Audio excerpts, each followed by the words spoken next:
Stop it, Glory. I wasn't gonna say anything, you dickhead. Okay, literally, that was literally the word dickhead, the first thing people heard on the stream. You know what? That's actually funny because I think So we're live for real though? We're literally live. We went live on the word dickhead. We went, oh, hey there, internet. Hi guys. You know, this is actually funny because I remember my first heard phrase on the very first episode of Slow News Day I co-hosted was "oh shit." So yeah, it's true. Memories. That's Hi true. guys, Slow News Day. Anonymous Bites back. I'm Glory. Apologies for my awkwardness, but y'all know me. That's what you get. I'm just sharing this around. Okay, well, real quick for listen. This is the first We Are All Assange live stream. You can find us on that YouTube, youtube.com/WeAreAllAssange, but also on the Slow News Day Rockfin. Just type in Slow News Day on Rockfin and you'll find them like on top. So, and yeah, on Anonymous Worldwide YouTube and many other places. But we're going to probably broadcast like almost daily, and during the events people are going to make videos and then we just upload them to the YouTube and stuff, so it makes sense if you guys subscribe to it, I guess. Absolutely. We will have not just we'll not have come on. We'll have not just like Live streams of the events that are taken everywhere. We can get them from over 30 cities now across the planet.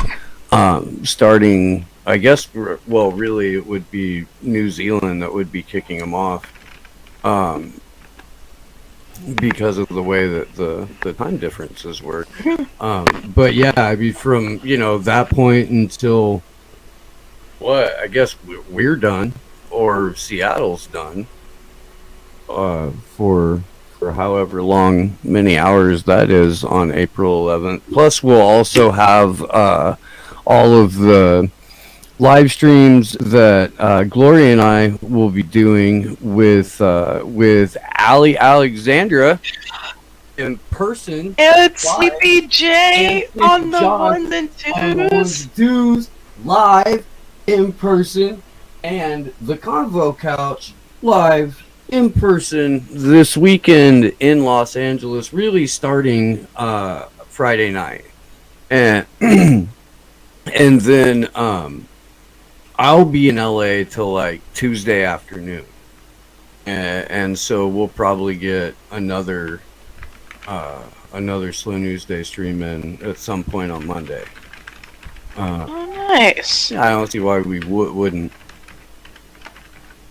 I should figure out when we can order Josh's new monitor so that it gets there like in time for that stream. We should plan that. All right. Yeah. This is why I need a personal assistant. If anybody knows how to clone, hit up Steve. Slide into his DMs. I don't think it would be fair to the clone because the clone would go, ow! Ow!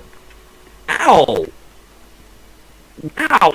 You asshole! Why would you bring me into the world like this, you son of a bitch? I don't think it would be fair.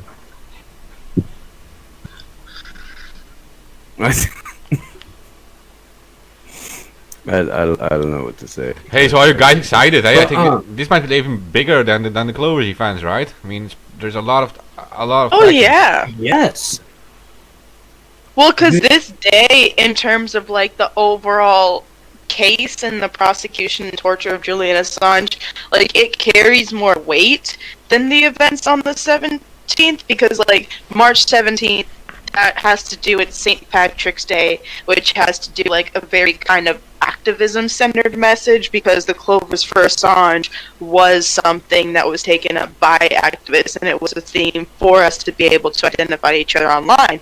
With the with April 11th, that marks 2 years since Assange was dragged out of the Ecuadorian embassy in London following a bribe in the form of an IMF loan. So, like, that was the day that the espionage charges were unsealed and that he was dragged out of the embassy and that he was officially imprisoned in Hell Marsh. And yeah, so April 11th carries a lot of weight in terms of the assault on press freedom via the Assange case. Okay.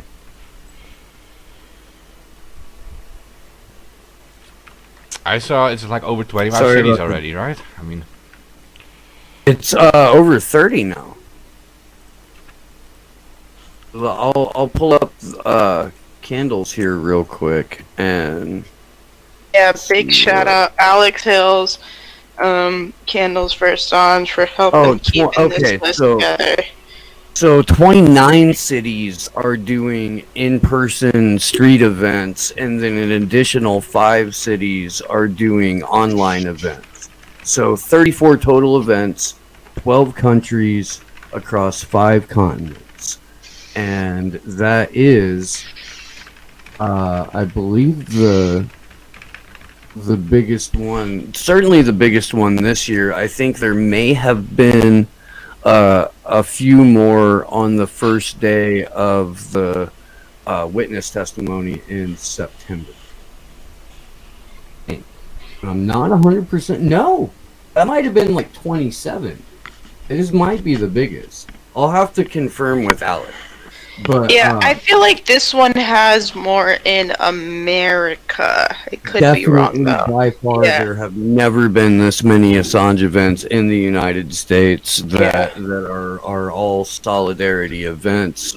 Nearly all of them were organized out of Action for Assange too, which is really fucking cool because when we started the thing 92 weeks ago on the very first episode, we said we would like this to turn into a decentralized network of activists who are holding events autonomously in their own cities. And 92 weeks later, we now have, a confirmed 10, maybe a couple more, and all but 1 or 2 have come out of, these vigils. And then the other couple come out of Unity for Jay.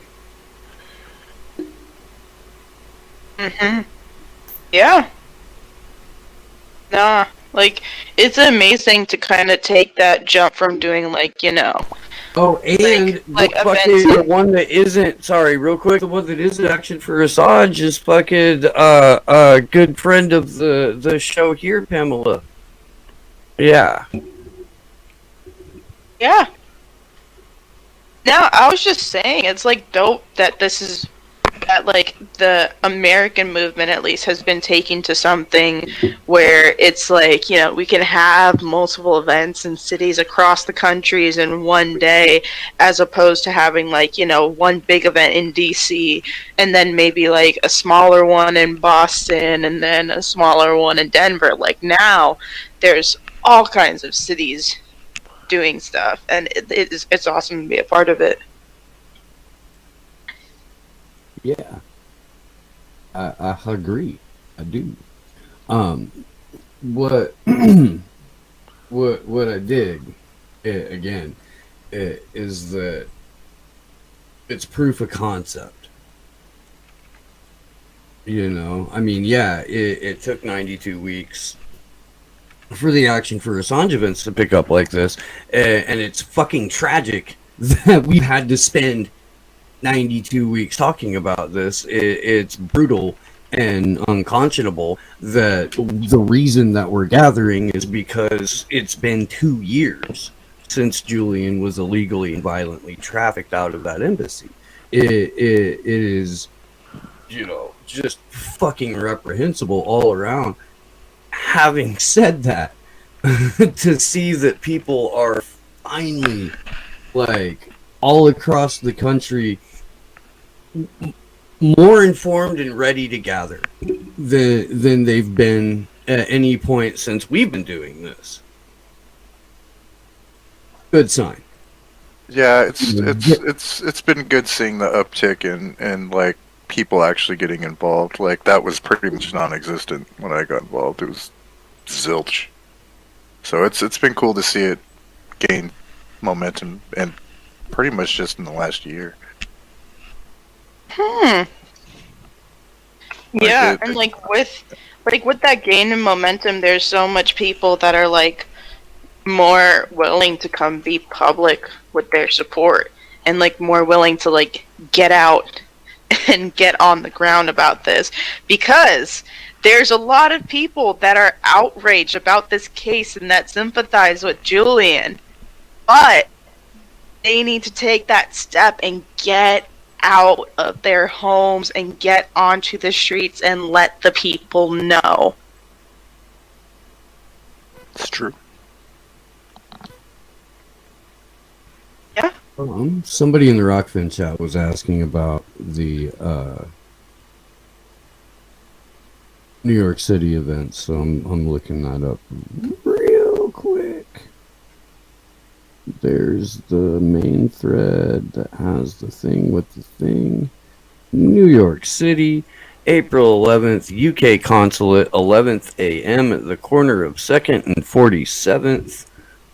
If you have any questions, I'll drop that Twitter handle in the Rockfin chat. Oh, god damn it, where'd it go? Jesus, fuck.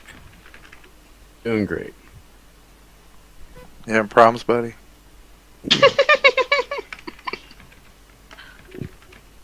The keyboard. Wow. You're doing great, Steve. You got this. Let's go. Handled. You a dog, Steve. You got this. I believe in you. You know, Corey Jones. Yes. Uh, Yes. Yes.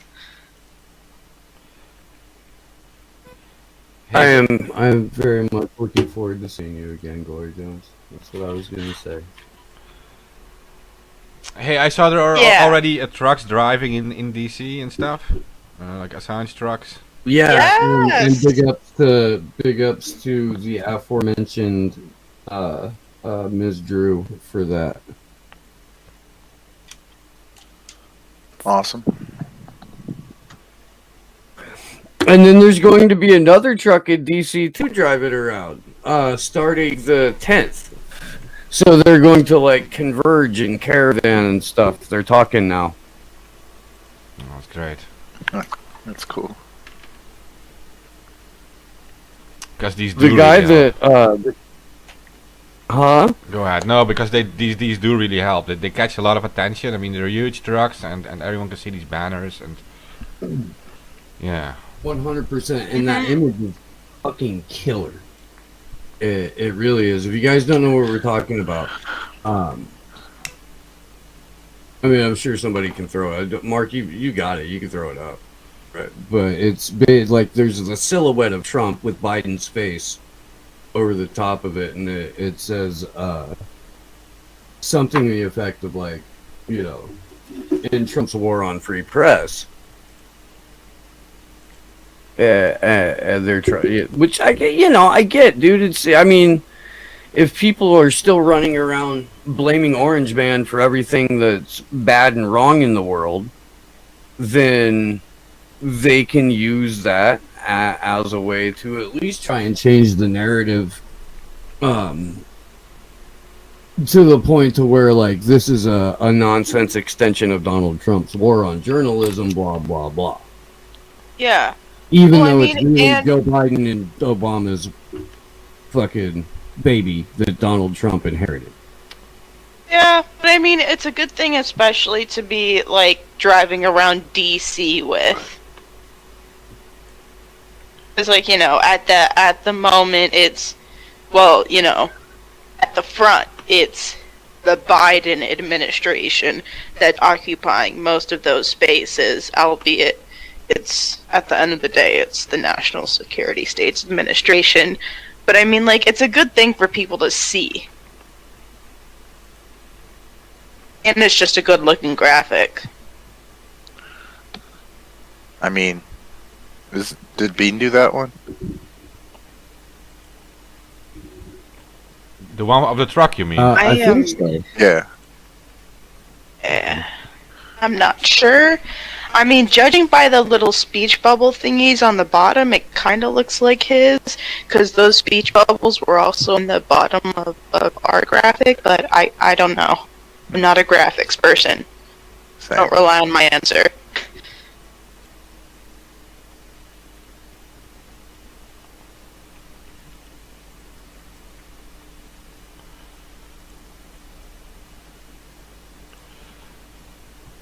Okay, yeah, well, it's very good that there is like something like finally getting off the ground in the USA, especially like United, because like yeah, one or two cities that does happen, but for everyone to stand up like that, that is kind of new for the US. It's very hard for us always to organize things in like in all over the US. I mean, if our nuns are listening, Yeah, they all and know how it goes. we planned this one quick too, so I'm surprised how many cities got Yeah. on board so quickly. That's never We happened. we were literally me, Fee, Pasta, and Johnny were literally like walking out of the Airbnb our last night in DC, talking with Steve about like where we're gonna do this in LA, like how we're gonna do it, what's gonna happen. Like that's literally how we hit the ground running for these events. I mean, yeah. Yeah, So, yeah, that gives me some hope though that it seems to have started to take a little bit of hold now. yeah, and maybe mention why LA, right? I mean, many people believe that like the heart of power is in DC, but really these days we're looking at big tech and just to mention like And Hollywood, Mhm. don't forget Hollywood, man. Hollywood is a bohemian. Yeah. yeah, they make Hollywood the are- narrative. I mean, that's why I suggested CNN Hollywood, like when we were first brainstorming about this. Well, because I had recency bias, because it was the last place that I protested right before coming to DC. But yes, like it's a CNN in Hollywood. Hollywood kind of at the crossroads of narrative management when it comes to CIA propaganda in their films, as well as celebrity culture and big tech as well. And not to mention in LA, the activist scene and protest scene in LA is generally pretty strong, albeit it can be, albeit the actors involved can be dumb and stupid at times, spoken from experience. But yeah, no, the activism scene in LA is strong. Yeah, okay, there. And not to mention, I was gonna say, not to mention, for our march on Sunday, we'll be going through the Hollywood Walk of Fame, which is where all the stars are, and there's a lot of foot traffic these days, kind of in and out of Hollywood. So we'll get a lot of people traffic and a lot of attention on it, as opposed to, you know, when we were in DC, because as satisfying as it was to stand outside the Department of Justice and call them a bunch of cunts, like, not many people saw it as the amount of people that are going to see us when we're protesting in Hollywood. Yeah, there's a few things to mention about California, right? Silicon Valley. Okay, so you have the big tech problem, and when you guys were talking about the Orange Man, right? We saw Trump getting kicked off Twitter back then. So that's when we saw that true power at that point was actually with big tech. And then second, you have the problem of Hollywood. If you search on whatever search engine for U.S. military involvement with movies, you can see like a huge list of movies that the U.S. military funded or co-funded, and they're like always promoting the U.S. Army, U.S. soldiers, and like it's always like a hidden way of recruiting people for the army. And when the big release of WikiLeaks that really changed things for WikiLeaks was the collateral murder video. Was actually a video that showed the crimes of the U.S. military, and of course WikiLeaks did plenty of things before that, but for some reason, yeah, video works better for a lot of people, and when a video gets released on like places like YouTube and all these things, and pretty much went viral, it really opens eyes of people. So Hollywood is really a good thing to focus on, because you have to counter that whole that celebrity and Hollywood propaganda machine, of course. And third is that in Los Angeles you have like the elite of the elite living there, like the richest people in America, like making a lot of money with movies and stuff. But Yeah, fucking tell me about it. yeah, at the same time you have a huge problem with the homeless too and stuff.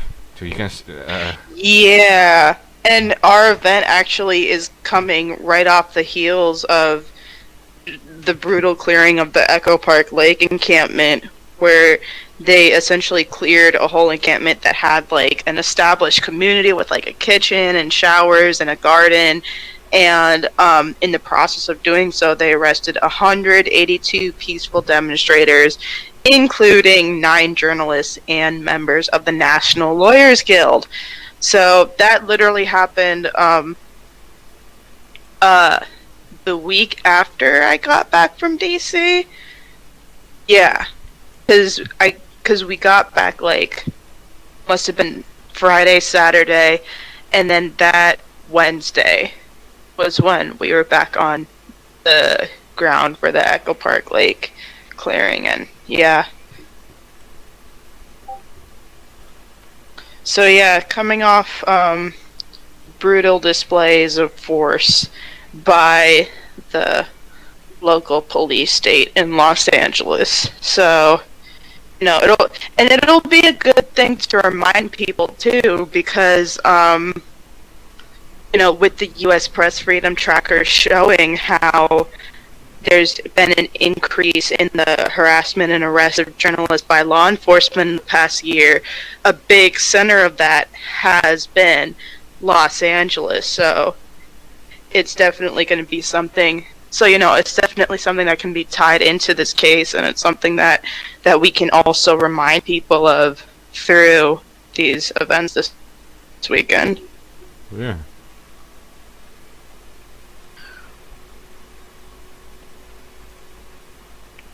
Dead air. Sorry, man. I got I finally got you. weird message. It was. About to drop it in our element.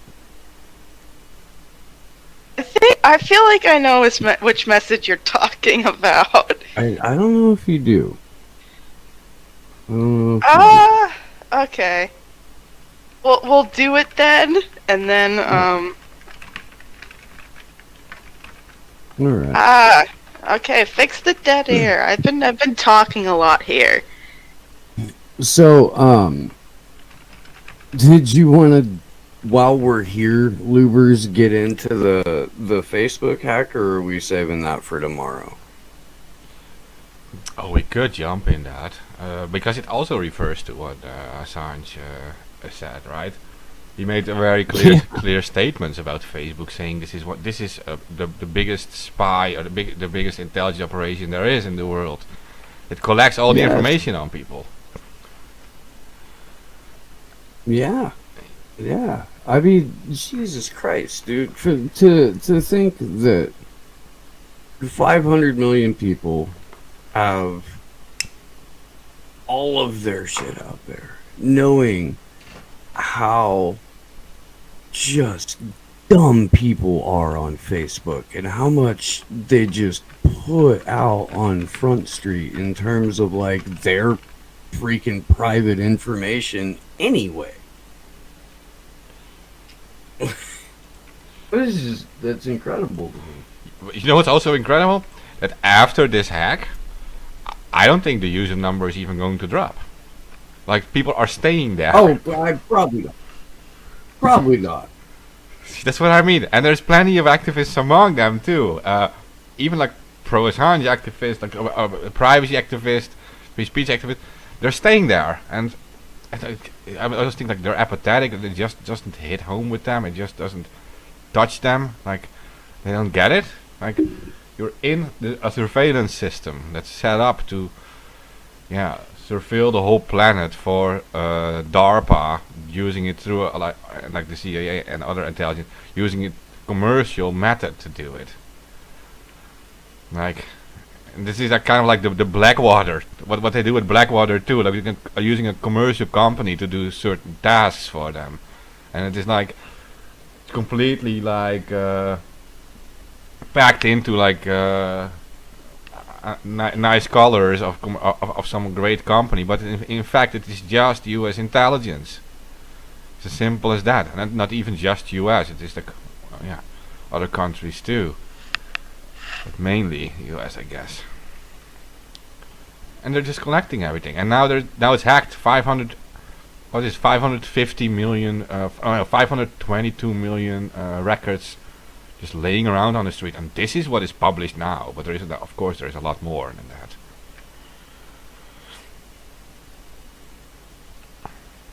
Yay! There's more than the amount of people living in the USA, right? Total. More than there is living in the entire European Union. Total. So, yeah. I'm sure they realize it.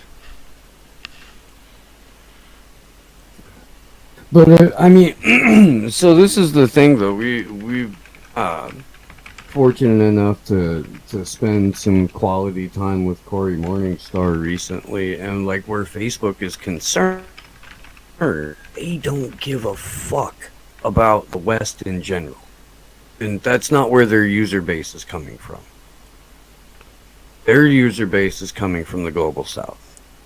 Their user base is primarily Africa, and they I think just got back into India after having been successfully fought off for at least a couple of years. They're also trying to make inroads all around China. Like Facebook is literally trying to surround China.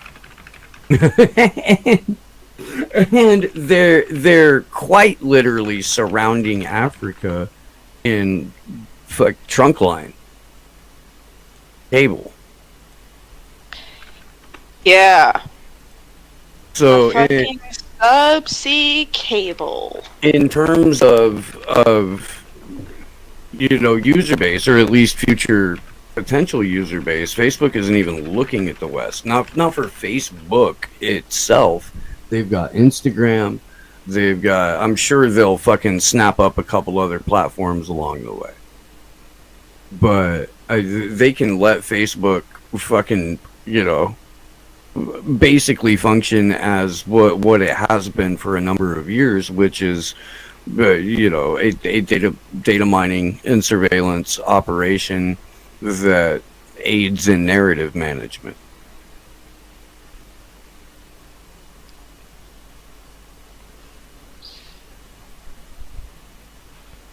Yeah.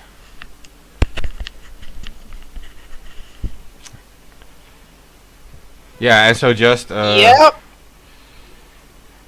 yeah, and okay, so before we go all into Facebook, yeah, so Julian Assange spoke out about Facebook and Facebook, Google, and Yahoo in particular, and these were some powerful statements that are still used in a lot of memes these days, but for some reason the same people sharing these memes are still on those platforms.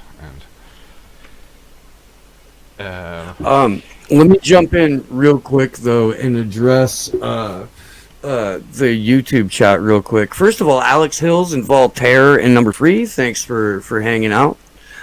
Please share the channel and let people know that it's around. Alex, absolutely. And I think between Pasta and Fee, they got some to most of the events out on Jimmy Dore's show today. Number 3, what's going on with the Assange case? He seemed close to getting bail at one stage. Now, what I would argue that Julian has never been close to getting bail.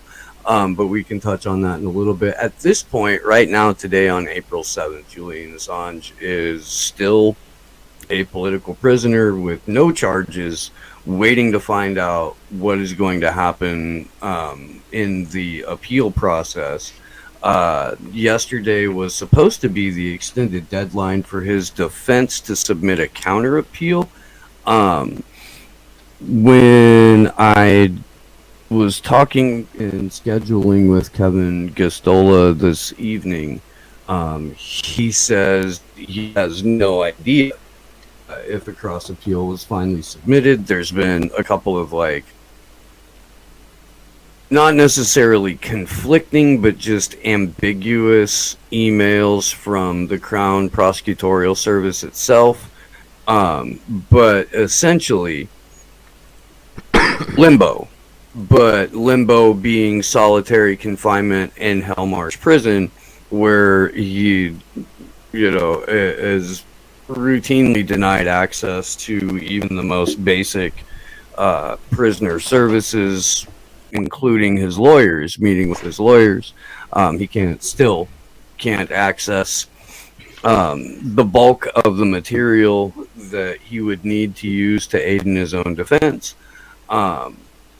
They're tormenting him. Like, they refused to give him warm clothes in the winter. He was stuffing books in his window in his cell and wearing, like 3 or 4 pairs of pants, but they're thin ass jail pants, and keys glued down to the keyboard when they finally gave him access to a computer after a year.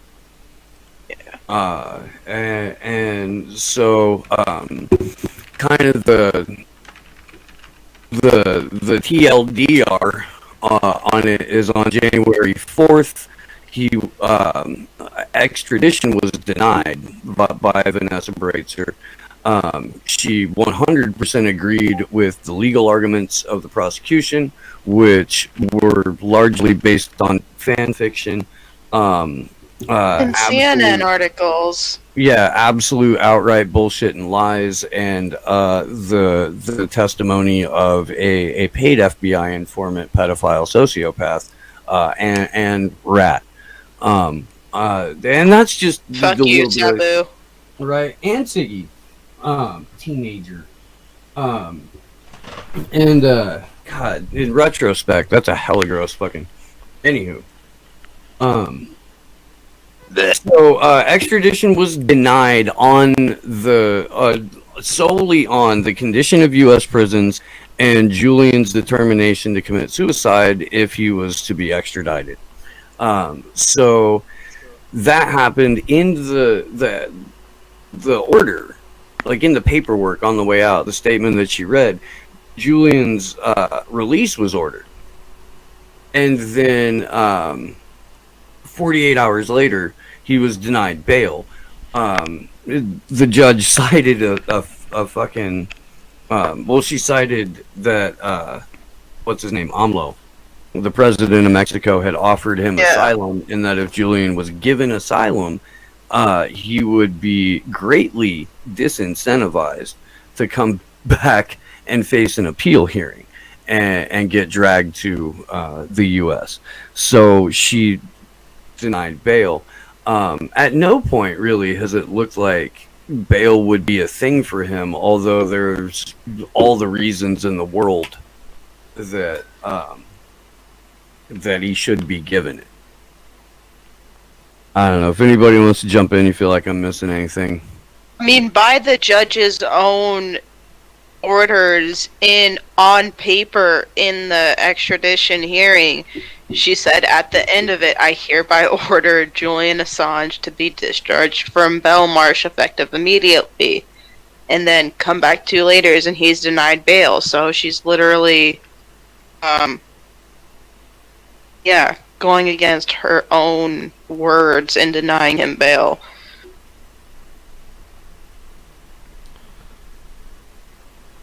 I'll be right back, folks. Yeah, I think the U.S. establishment just responded to that, I guess, or not sure if I should say just U.S., but like she made her decision, and then yeah, they're going to like discuss like what can we do now, and then they contact her and say like, no, you're going to do this. Like we're going to appeal, and during the appeal, you're going to keep him locked up. I guess. Yeah, art was all planned, of course. I mean, It's gross.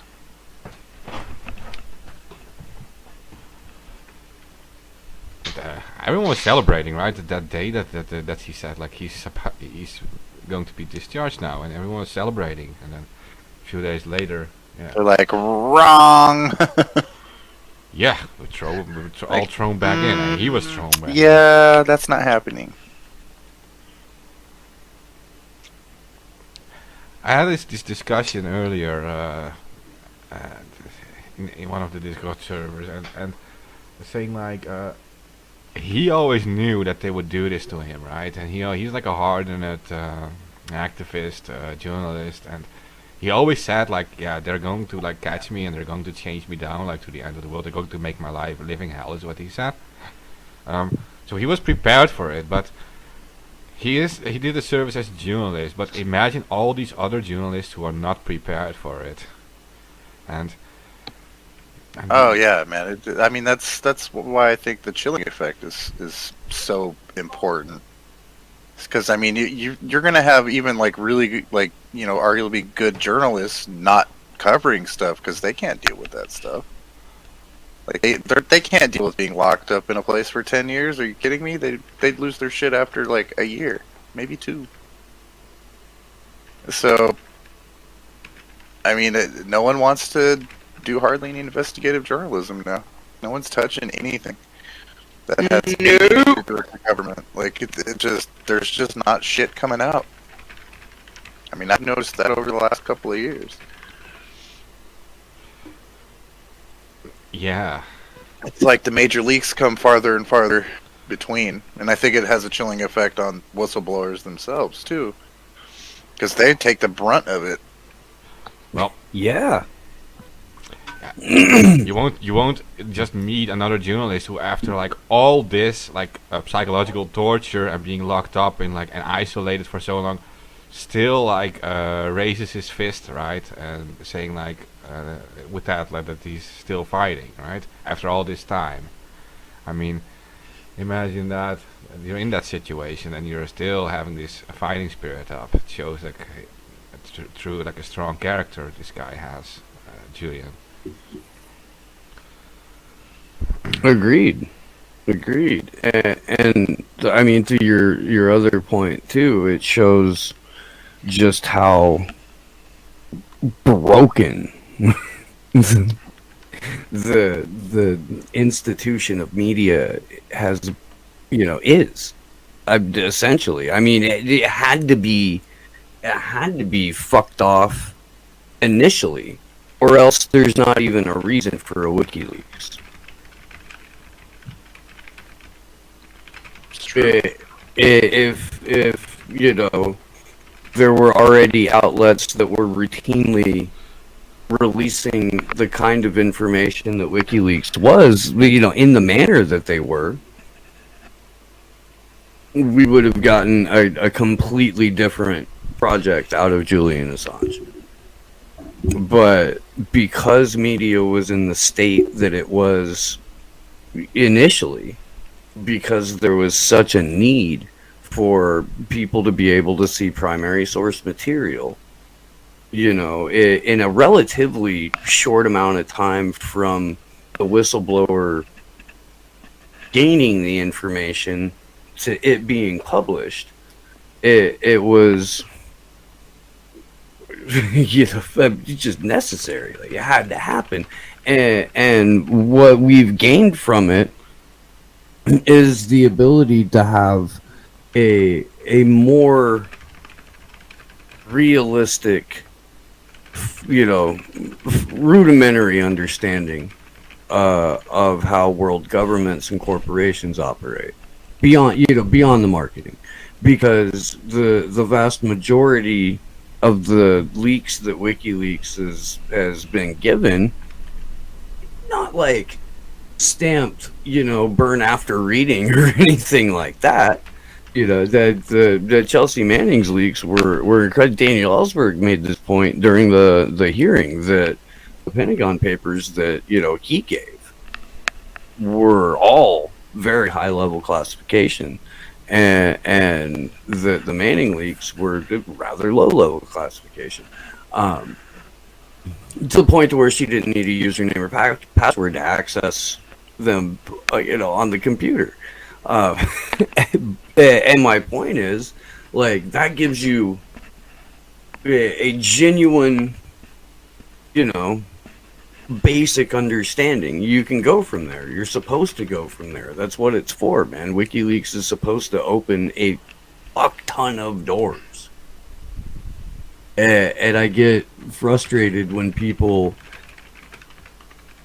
posture like WikiLeaks itself has said we're the end all and be all of knowledge about your government or this corporation or that corporation, because it's disingenuous. You know what I mean? I agree. Yeah. Dead air. Yeah. I know, I didn't even do it this time. What happened to Lubers? I'm here. You got no fucking opinion about that, bud? I think he's multitasking. Steve. Why you want to do a show? You're gonna multitask. Steve. What? I'm busting his balls. I know. The Lubers is a busy man. I am actually like completely multitasking. It's weird. I'm just sharing the show like crazy, and while you guys are just talking, I'm just pushing it in all these different chats. Of course. Well, that's the beauty of having Slow News Day on your side. Is like we can go and ramble about anything if we wanted to. That's just how it is.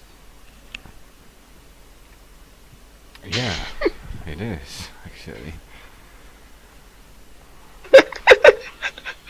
Why is that? Number 3 is asking what's going on with the Assange case, and someone else says it's time for action. Well, it is, and it's going to be global. I mean, all over the world. Even in we haven't even mentioned it. Even in South Korea, people are going into the streets. Just saying. In Seoul. So it is. Yeah, Everywhere. and I think I heard of pending actions in Venezuela too. It's dope as hell. Hell yeah. And like, even though Maduro did offer asylum to Edward Snowden and would probably be more sympathetic to Julian than most, it's still like amazing to see solidarity from all corners of the globe. Like, we have 5 continents except for 5 except for Africa and Antarctica. So don't know if we have anyone in Africa watching this, but if you're down to organize it, then or just hold a sign and take a picture of yourself with it so we know that we're getting some solidarity from 6 continents, then that would be much love, much appreciated. Absolutely. Huh? I said absolutely. Sorry, I also had a mouthful of smoke at the time. I apologize.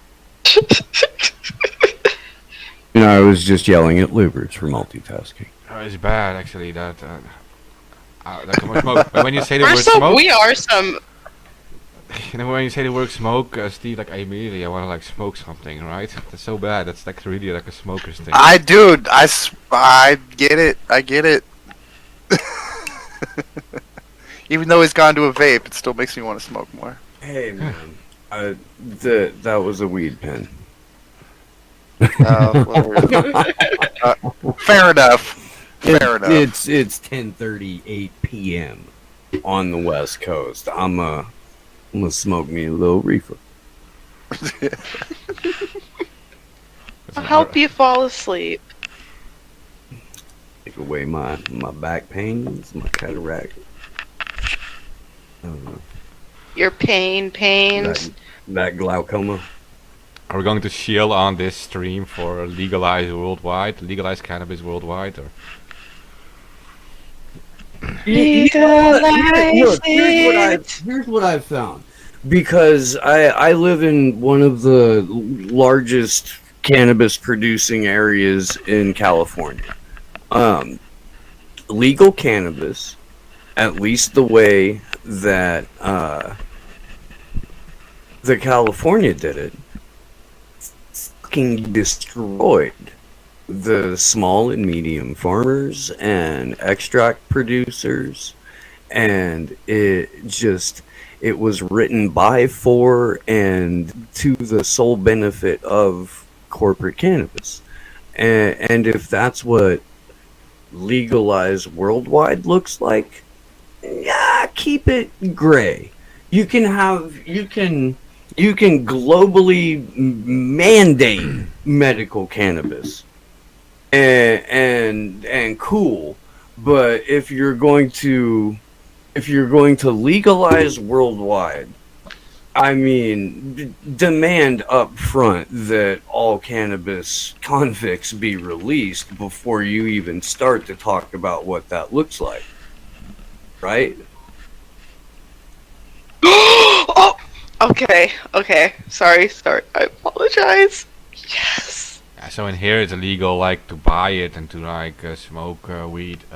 Growing is not legal. Yeah, well, growing up to 5 plants or something is legal in the sense that they don't actually arrest you for it. But yeah, professional growing is still illegal here in Amsterdam. But yeah, I get that. But for the rest, it's not put in the criminal system. It is in the healthcare system in that sense. So any drugs are, to be honest. So real quick, over on the Slow News Day Rockfin chat, I need to thank Margaret Villa. Thank you so much. And dude, we're looking forward. Yes, we were talking I about this know. earlier. We're looking forward to running into you this weekend. That's cool. I'm stoked that you're gonna be able to make the event. That's awesome. And as far as that side conversation that's going on in there, Hamza, I don't need to be told. I know. Don't sweat that, bro. Don't sweat I want to see what's going on. that. I'm coming in, Rockfin. Alright. I know who I'm that about to dive in. is. By the way, the account, the Rockfin account is free to make, and just huge portion of the content on our channel is always going to be free. So if you, like me, are disappointed by the way that YouTube has treated, well, all of us, you're welcome to hang out with us over there.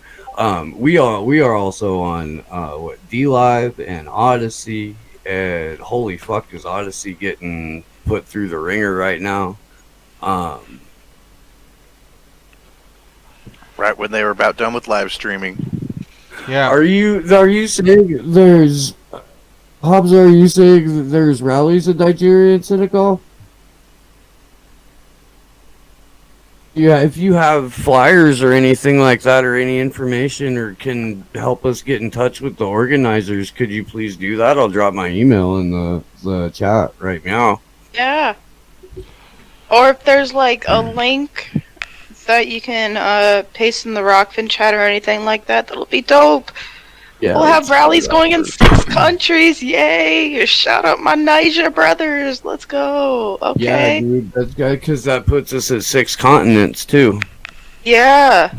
Yeah, I really do. I think Livers. I think this is the at least the biggest one since he was dragged out of the embassy. Yeah, I think so too. So just real quick about that whole Rockfin thing.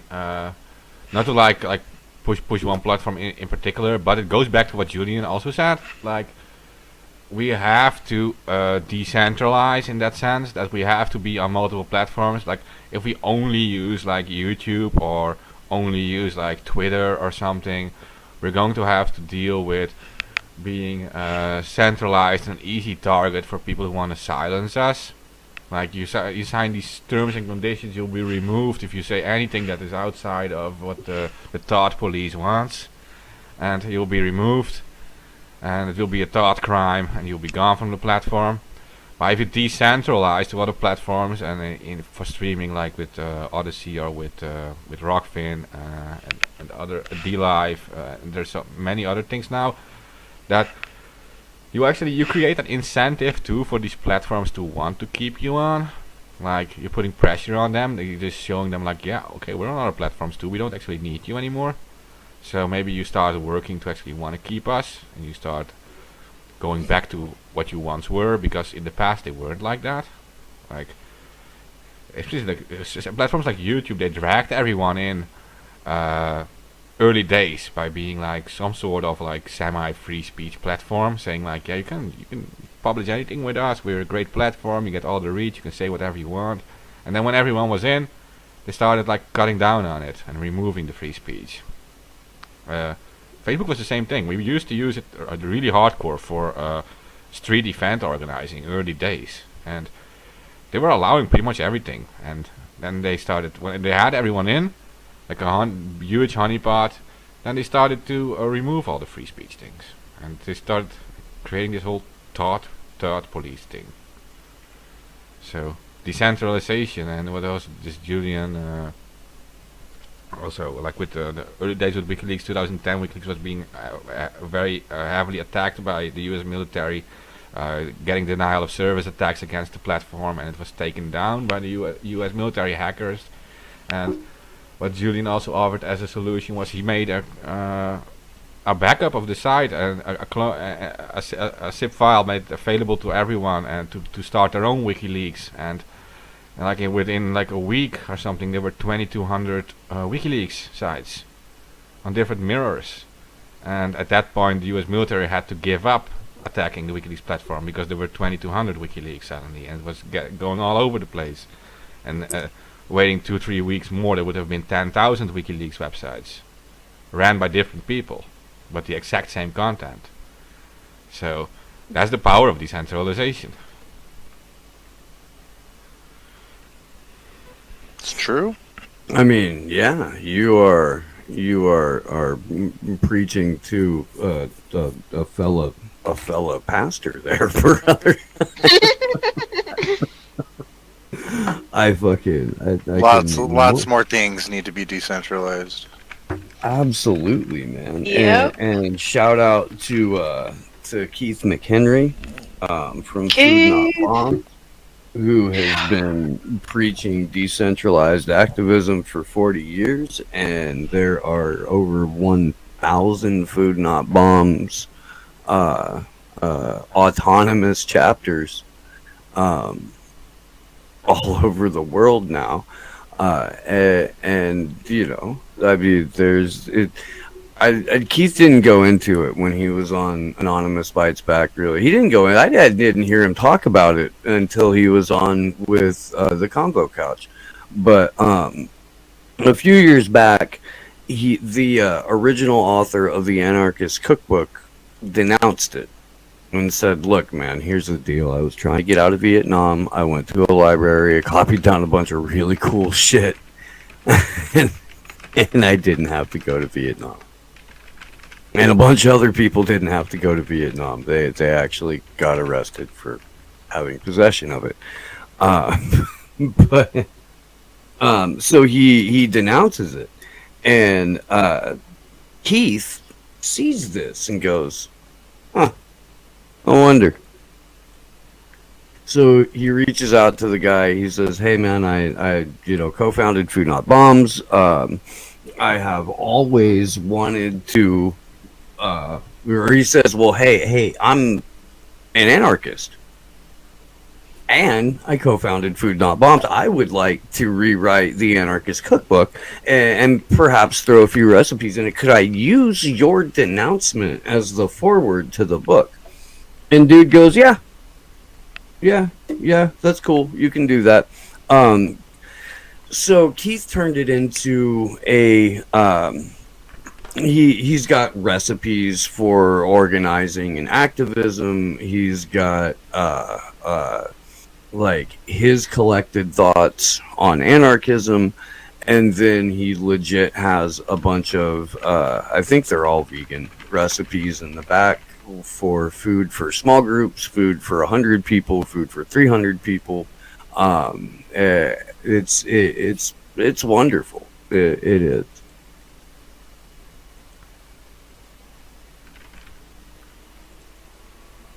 Not even sure why I brought that up. Yes, sir. Decentralized activism. Well, yeah, and and there's also 2 copies of it sitting on my desk that I gotta take to Los Angeles. Gotta give one to Pasta, and one of them is for me. But I may be gifting that one. You know, why it's a good point. I mean, mentioning anarchism and decentralization. I mean, it's not always about like throwing Molotov cocktails towards something you hate. It is like about you're building something for yourself with community, with friends and with family and stuff. Like grow your own food and stuff, collect your own energy in these things, creating some kind of like independence from the system as much as you can, even though it's not really possible to be fully independent anymore, I guess. But you're at least trying it, and it's the same as with creating all these. We create these independent media platforms. We create these different websites where we publish truth, not being dependent on like one social media platform or like one outlet, and we don't have to get all our information from 1 or 2 newspapers or 1 or 2 TV channels. Like, we can decentralize information and we can share it in other ways together, like using encrypted means. And you have now the whole crypto revolution too, with cryptocurrencies and stuff. People attempting to create some kind of like anarchist economy in that sense. So there's all kinds of stuff going on, and it doesn't have anything to do with violence. It has to do with building things, communities. And, yeah. Absolutely. I can't stress that enough. You're 100% right. It's not no rules. It's no rulers. The only way that works is if you're constantly, active in your community. The only way consensus works is if you all have helped each other and everybody knows that there's going to be benefit out of this. Consensus works because you have worked well together in the past and you know you're going to work well together in the future. Consensus works because trust has been built, because trust has been earned. Like, it's a beautiful fucking thing. And more of it needs to happen. It's not the idea, as you were saying, Mark, that anarchists are somehow the sum totality of Molotov throw cocktail fucking rioters is a meme. Yeah. It pisses me off. Every anarchist really that I know here, at least here in this community, is like, okay, yeah, maybe got some tattoos or something, but generally like passes as relatively normal, and you'll find them mostly like, bugged out on the computer or a musical instrument or some shit, or like falling down on a homemade skate ramp at 50 because fuck it, it's Tuesday. Yeah, well, that is it. I mean, but when you're talking about violence, you're doing the only thing that the people in power understand: violence. Like, look at the American government, for example. You wage war in over, what is it now, over 60 countries since World War II. Around the world, you wage wars. Pretty much the only thing the government understands is violence. And Yeah, Yeah. military bases in 170 or 72 countries, over 800 like permanent structures, uncounted, not allowed to be reported on. Number of FOBs, forward operating bases, uncounted number of lily pads, undisclosed number of posted locations of special forces and or intelligence officers and backup, you know, uh, backup human hardware. Um, we're an empire. We're an empire in decline. We're an empire that is becoming nothing more than a subsidiary or branch office for the World Economic Forum and Incentive 21, which is the U.S. version of the World Economic Forum. This is the era of consolidation of power for the predator class. It's being done at an accelerated rate. I do think that everybody's kind of felt that over the last year and a half. They tell you every day. Every day. Did you see the clip of Kamala Harris coming out, like, admitting that all of the wars have been about oil and the next ones are going to be about water? Yeah. yeah, We're definitely going to talk about that on the show tomorrow, Jones. But we can go over it a little tonight. All right. I don't know. Did you see that, Lubers?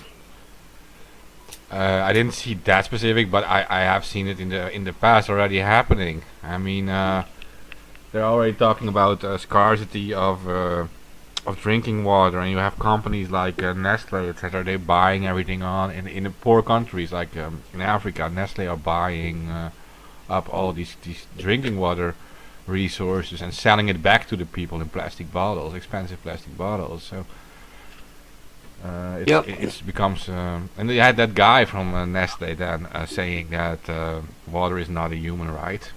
Drinking water is not a human right. Like, who is he to decide that? Firstly.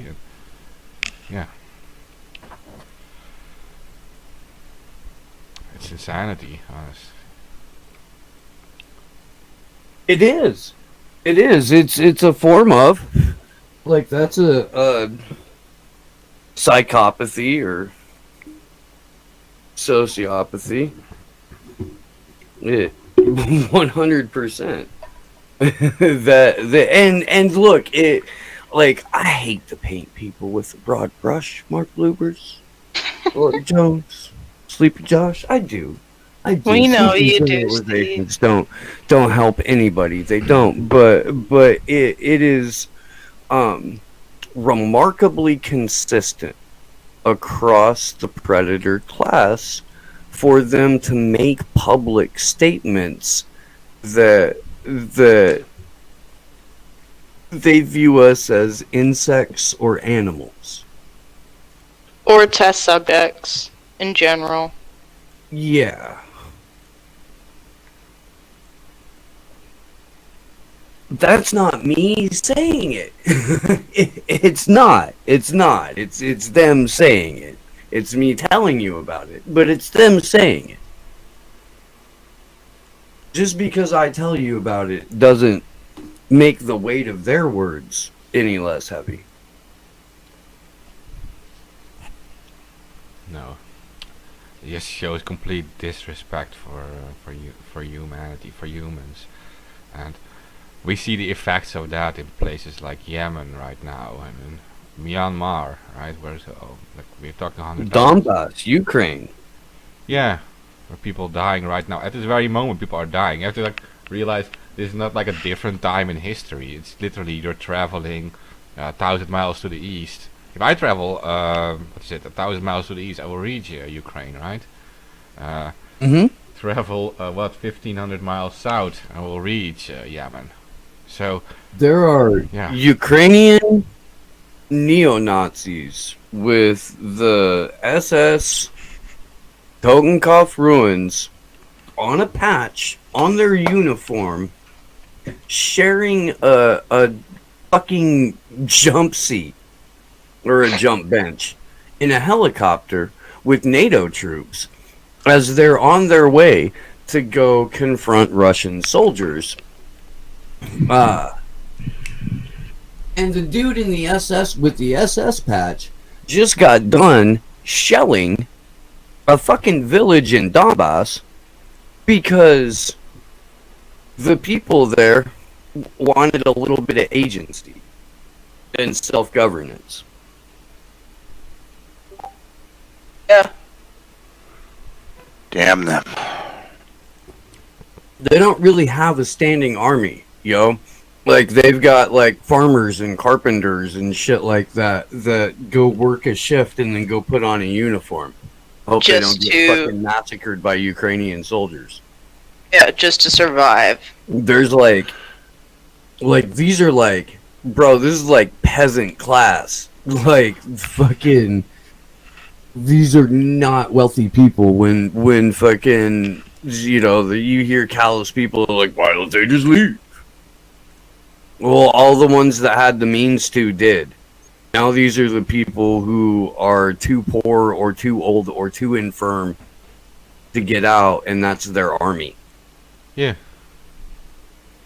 There's some people that have come back to sign up to do that, you know, to take shifts.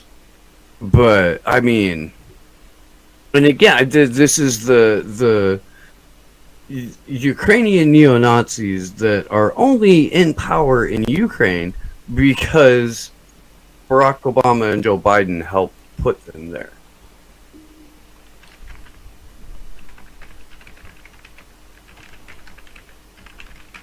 Yay. Mm-hmm. Yeah, and that came out during the whole Crimea stuff already. We had the so-called Azov battalion, right? And they were literally funded and by the U.S. military. Okay, so I had to check it real quickly because I had to get the dates right. But it was like in 2016, the U.S. lifted the ban on funding neo-Nazi Ukrainian militia. So, and this was, I think, if I'm correct, still before Donald Trump got to power, right? 18 January 2016. Doesn't. Okay. Yeah. So, and in February 2016, U.S. Congress quietly enables funding for Ukrainian neo-Nazis. And then in 2019, again, neo-Nazis and the far right are on the march in Ukraine. 5 years after the Maidan uprising, anti-Semitism and fascist-inflected ultra-nationalism are rampant. So the U.S.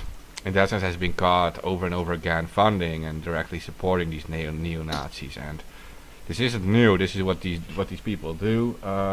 CIA jackals, etc. They fund existing groups that they know will fight. So-called like a common enemy, I guess. Yeah, and so they fund these revolutions and they create these fake revolutions in areas to overthrow governments. And it's much cheaper and much faster than starting your own or sending in your own military. You just use existing groups to do it in an area. Yeah. In this case, So an event in Springfield, Massachusetts got added. It won't be until the 19th, but it will be at the offices of Warren and Markey in Springfield. So that's 1550 Main Street in Springfield, Massachusetts, from noon to 1 p.m. It will be an arrest or a protest around the 2-year anniversary. It'll just be a week later because I assume the senators may be there. But Markey, for everyone at home, if you don't remember, he is one of the 10 Democratic senators that signed an open letter. Sorry, where the fuck did that go? To Lenin Moreno, calling for Julian Assange to be evicted from the Ecuadorian embassy. Okay. That's that guy. That's good to repeat again. I mean, Telcom guy. Yep, telecom guy. The guy who so many left leaning or left posing or however that works. Dumbasses. Yeah, those guys. Like swore up and down was the second coming of AOC, even though he was like 134 years old and had totally screwed over everyone by, shilling for the Telecom Act, and a number of other horrible pieces of legislation that he was a part of. Alex Jones for real jumped in front of a car to stop a child trafficking. Did that really happen? It looks like it really happened. What? The fuck? So, yeah. I definitely did this. I don't even know who the fuck Tim Young is. But first thing that comes up when you click onto it on Twitter is I definitely didn't have Alex Jones legitimately throwing himself in front of a van to rescue kids being smuggled on my 2021 bingo card. You may not like him, but it's an important video to see. yeah. Alex Jones legit jumped in front of a van that had kids being smuggled in it. Can you post the tweet with the video? Okay, I'm trying to find it.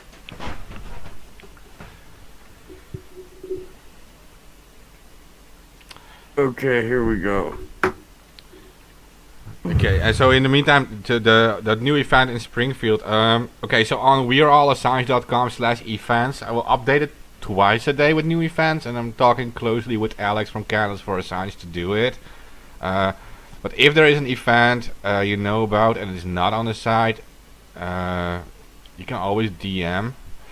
And you can find actually literally all the events. She's really fast with it. Is Alex from Candles for Assange, and you find her on Twitter. She's like the fastest with things. So if you're wondering, is this the fully updated list? Candles for Assange on Twitter is always the updated list. But if you want an event added, you can message her, and I make sure like twice a day, at least, that I update the list on weareallassange.com events. So I think I have most of them added now. But she did message me again with new events, so it never stops.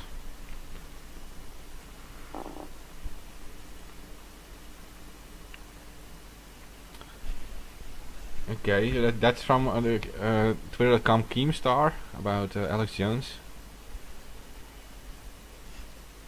It seems that one more time. The Twitter.com/Keemstar. If Alex Jones really saved these children, he deserves some praise. Yeah. Oh, that's Yeah, I mean, I started I started not really looking at the stuff when he became super partisan, but I do remember him from the early days during the whole 9/11 thing, and he was different. I mean, it turns out the Bohemian Grove thing was staged too, but look, Alex Jones has always and only been a limited hangout and a fantastic entertainer and a fucking really bad drunk. And that dude is so entertaining though. And those things are I don't feel like I'm, snitching on the guy. When I say that he was a bad drunk or is a bad drunk, because everybody that's fucking like watched the show or been in like any kind at an event or any kind of in that guy's sphere knows that. You know, like he went to rehab at least twice. Like that was public, so I'm not, you know. Dude, yeah. I mean, I hope he really did save some kids. I do. Yeah.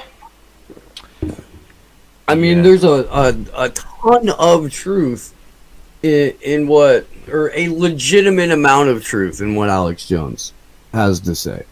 And the reason that he's a limited hangout is because he's there to then make sure that that all gets discredited. He's allowed to tell the truth because he's going to take it someplace that makes it impossible for people to take him seriously. Yeah.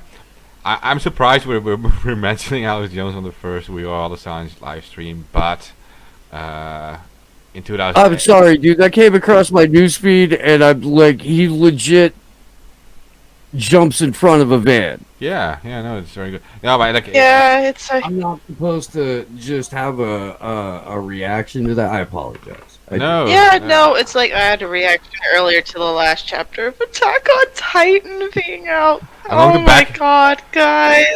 No, I'm going They're to back you up following on that shit for like a decade. Holy shit, and now it's all over. I want to back you up on that, Steve, Okay. because in 2018 WikiLeaks defended Infowars because Infowars got banned on multiple platforms, Apple, Facebook, YouTube. And, Oh yeah, no, I did too. yeah, and there was WikiLeaks that stood up for Infowars too. That ban was unfair in that sense. Like you get censored for having a different opinion, no matter like how crazy people think you are or whatever, or if you say some stuff people don't like. You got banned on all platforms, and that was like a clear message of censorship. And Yes. only people Yes. like Assange and like WikiLeaks understand what that really means, right? And yeah, we're starting to understand What more you? of that. Yeah, there aren't too many people that know what it feels like to be the actual canary. Yeah, exactly. Doesn't really matter if you like people or not, right? I mean, you need to defend it for the people you don't shouldn't. like. That's the thing. Right. Right. The thing that makes it a defense of free speech is you're defending the speech that you don't agree with. That's what makes it a defense. It's there's nothing. It takes nothing to defend all of the speech you agree with. You already agree with it. Yeah. It's when you hit a defense of speech, a defense of the First Amendment, a defense of, a publisher's right to print material that was obtained through means that may be extra legal. That the means of obtaining it doesn't have anything to do with the fucking publisher. It's their right to print that information if that information is accurate. Unfortunately, most of the press doesn't bother with the accurate part, but it's their right to print the information regardless. It should be up to the individual to discern. But when you silo or fucking, to pigeonhole sources, limit the information that people see, that in and of itself is a form of censorship. Yeah. Even just like based on like, I don't know, social media as a news aggregate or YouTube, their algorithms. Yeah. I don't know, limiting what you see on your news feed. There are so many news outlets that I follow on Twitter that I never see on my news feed, but I do see ads for Crystal and Kyle. Yeah. Yay! Oh my god, that has got to be one of the most boring fucking shows Hey, let's ever. scratch the surface and tell you shit you already know about elected Oh officials. my god, I am so sorry, but that sounds like the most white bread ass, boring, surface level, fucking grasshopper level commentary ever. Here, have some Hellmann's. No wait, what is it? Miracle Whip. It's not even mayo. It's not. It's not. We didn't care enough about you. You use real egg whites. We're giving you the Miracle Whip. And not only is it the Miracle Whip, it's like the no sodium fucking light whatever.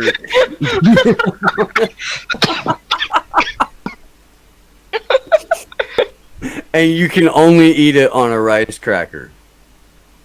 Oh my god. That isn't flavored. You Yeah. don't even get that apple cinnamon shit.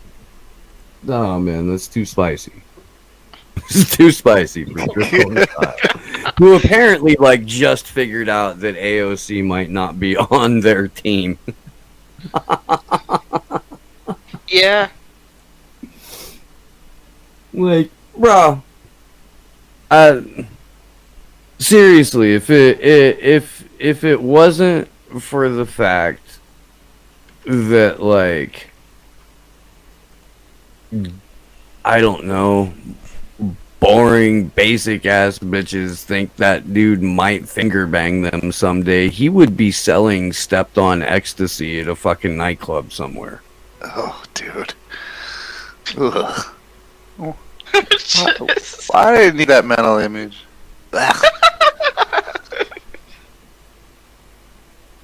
It's true though. I'm done. Yeah. I'm sorry. I apologize. That was salty. It was, but it was a good kind of salty.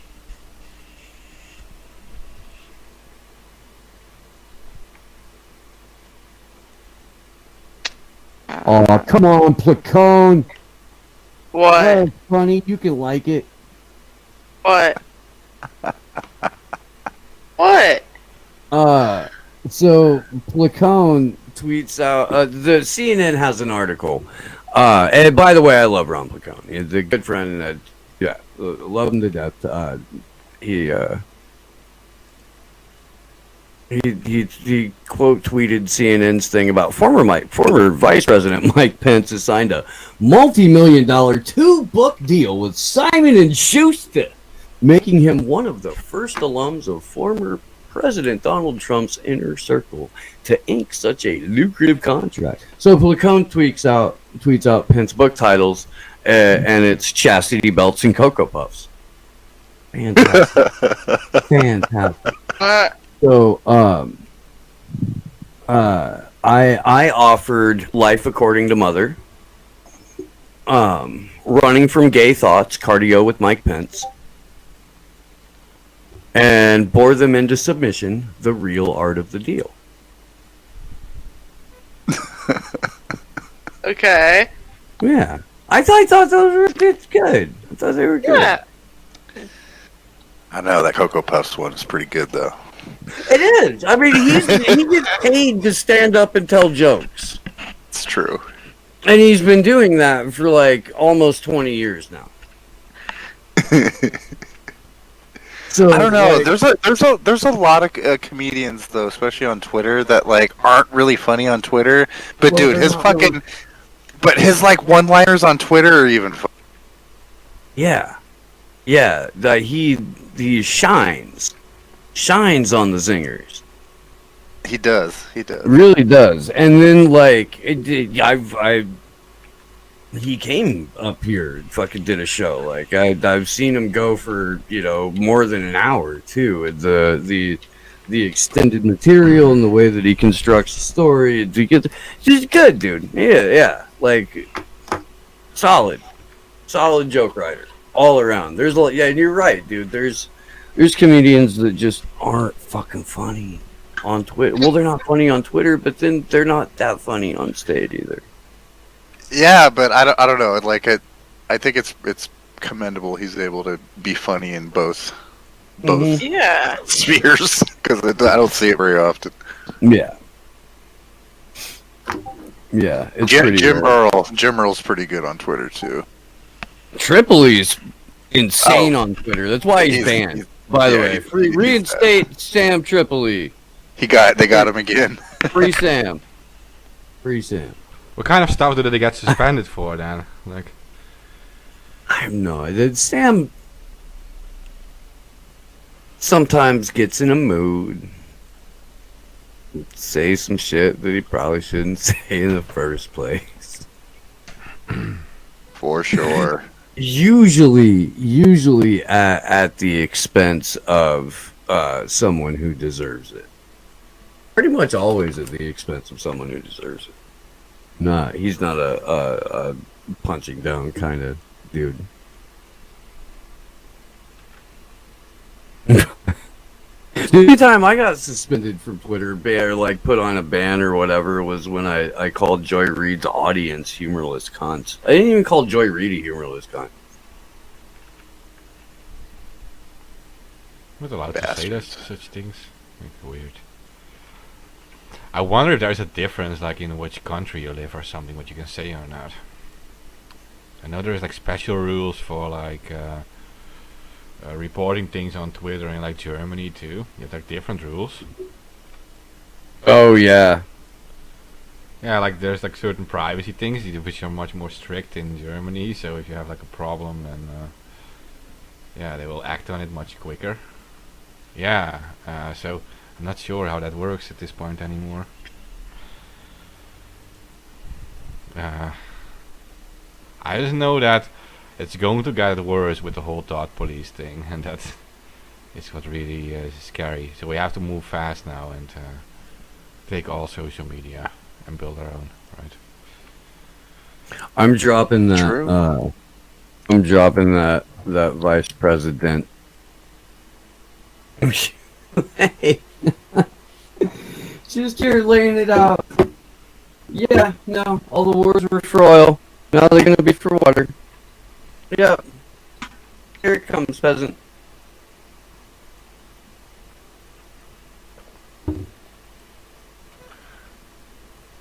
And the room was probably there for like something totally unrelated. Whatever Project Chicago, Protect Chicago is. I'm gonna find out what Protect Chicago is.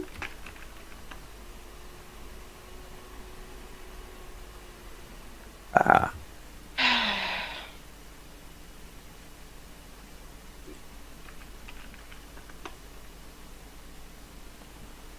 Oh, it's a public health initiative. Like City of Chicago, yeah, Department of Public Health, in an effort to bend the curve. Oh. Bandit. For the second time.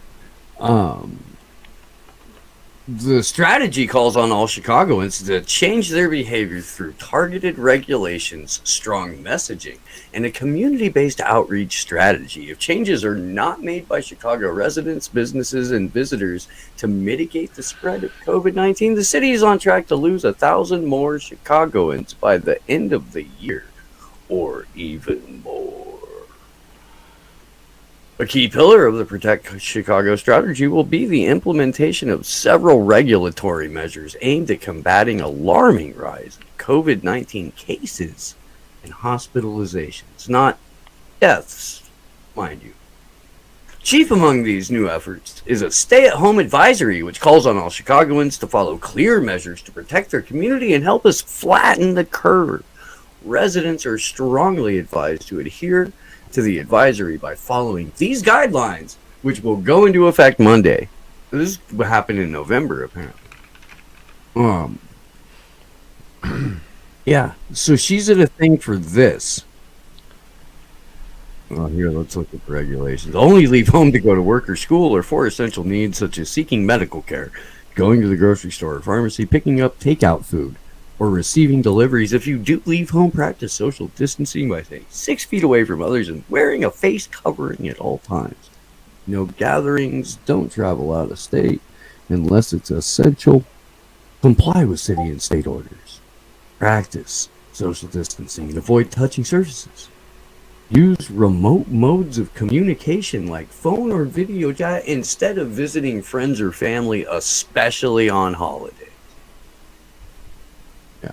So protect Chicago. This is that's the same logo. Yeah. So Vice President Harris at an event about a healthcare initiative in the city of Chicago decides to say, yeah, we've always fought war about oil and now it's going to be about water.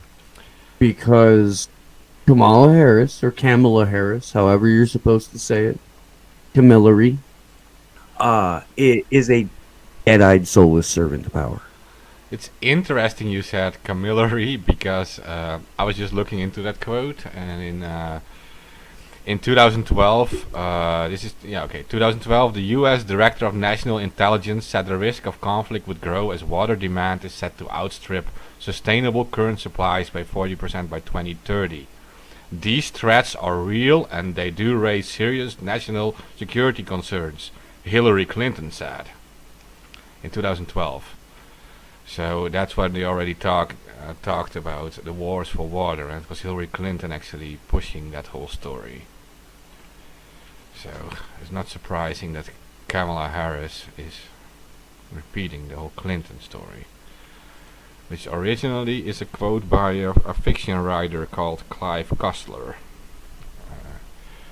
from the book Blue Gold. Okay. And he says, in his fiction, he says, some countries will simply run out of water, sparking a global refugee crisis. Tens of millions of people will flood across international borders. It means the collapse of fisheries, environmental destruction, conflict, lower living standards. Pause for a moment. As people who deal with the ocean, you must see the irony. We are facing a shortage on a planet whose surface is covered 2/3 of water. In this century, wars will not be fought over oil as in the past, but over water. The situation is becoming desperate, is what he said.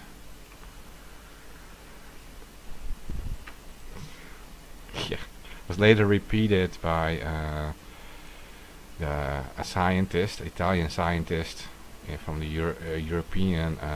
He's called Dr. Fabio Farinosi from the European Commission's Joint Research Center. Hydropolitical issues in 2018. So Hillary Clinton said in 2012. I got told by. Go ahead. I got told by a fucking random hippie at a goddamn rainbow gathering in like 1992, maybe 93, that we would have wars for water within a generation.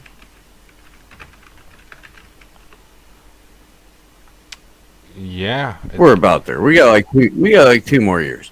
And look, man, if that guy was off by a couple years, like if it ends up being a decade, he's still way more accurate than like anyone else I spoke to at any rainbow gathering in my entire life. About anything. Yeah, for me it was kind of shocking. Like, okay, so Clinton says that in 2012, and in 2013 you have that guy Peter Brabeck from Nestle saying we don't have a right to drinking water. And that's what kind of shocked me. And we did some protests against Nestle back then in 2013. And we had an actual Operation Nestle with Anonymous. I vaguely remember that. Yeah, because it was people were shocked by it, and that meme went all over the world where you saw him sitting there saying like, humans don't have the right to drinking water. It's not a human right. And well, who is a commercial guy? Who is he to decide that? Who is anyone to decide that for the rest of the world? Yeah, no shit. Interestingly enough, that guy was at the time one on the board of a couple of different working groups for the World Economic Forum.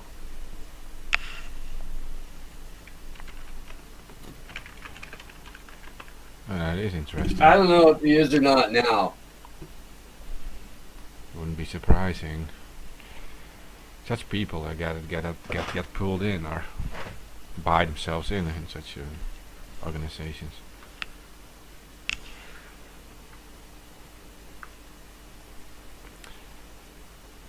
Yeah. This just shows again like how important, like just gotta like throw this back into the Assange corner, but how important it is we have alternative media, right? Because this is not something you see on your CNN or whatever, that they just have a guy like from Nestle saying that, but he did actually say it, and it gets leaked and it gets published everywhere on the internet by independent people, and they push this meme as far as they can, and it goes everywhere, and they can't stop it anymore because it is already everywhere, and everyone saw it. And yeah, and then people try to silence it, but because it gets pushed on all the platforms, they can't silence it anymore. And that's the thing. We need more of that. We need a citizen media, independent people doing it. Yeah. Well, I mean, there's only, unfortunately, there's only a couple dozen outlets really we can turn to if we want. You know, maybe that's not accurate. There might be a couple hundred globally that are out there, like, you know, independent journalists, independent outlets,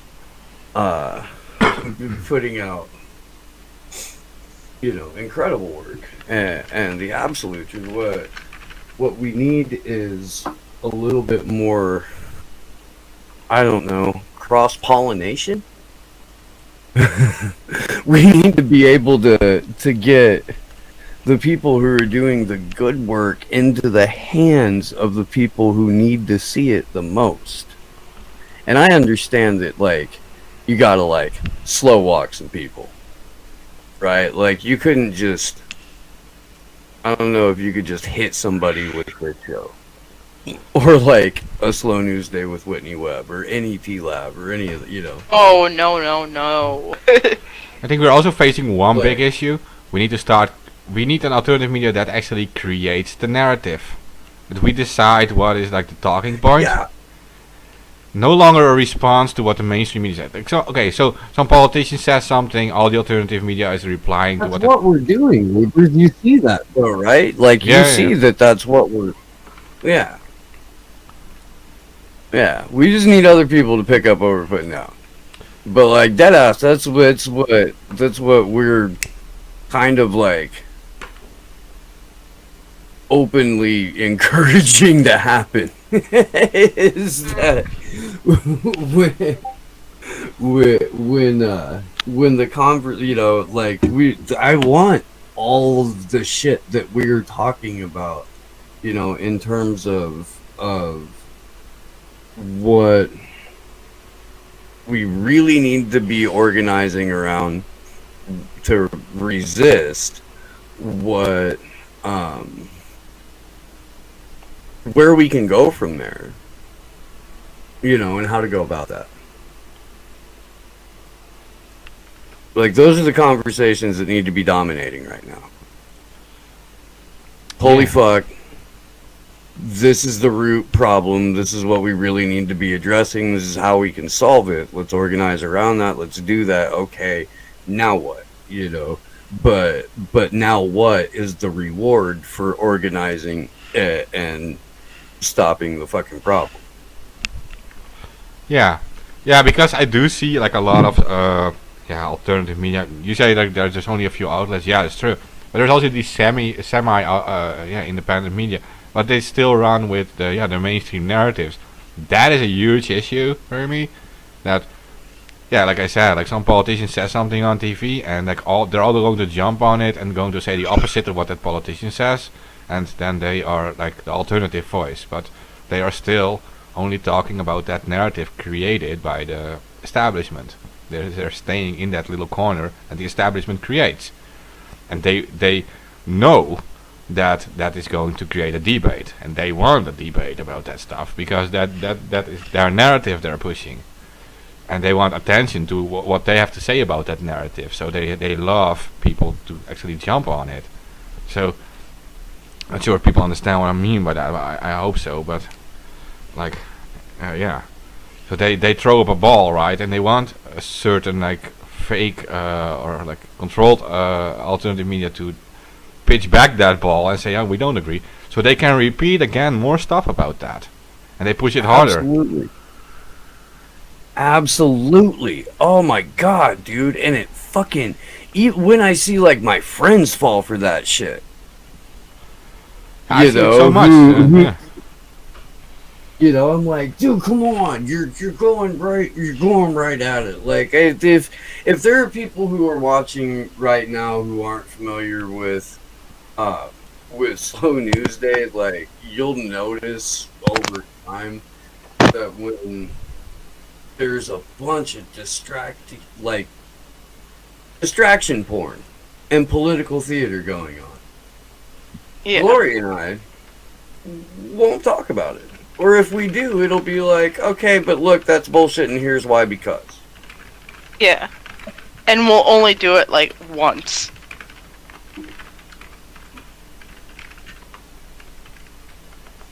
Yeah. Because everything else is just participating in narrative management, and we've pointed that out and been attacked for it. Yeah. And we're gonna talk about some more narrative management again with this the Global Technology Governance Summit that the World Economic Forum is holding right now. Where they did segments on an insight, an idea with Susan Wojcicki. Yeah, and I still and haven't Mark watched that Benioff. yet. Oh, I haven't watched the Mark Benioff one either, but I read the live blog that came with it on Sweet. being an activist CEO. Super. Yeah. Mark Benioff looks like the type of person who has a windowless white van and drives around asking children if they can help him find his puppy.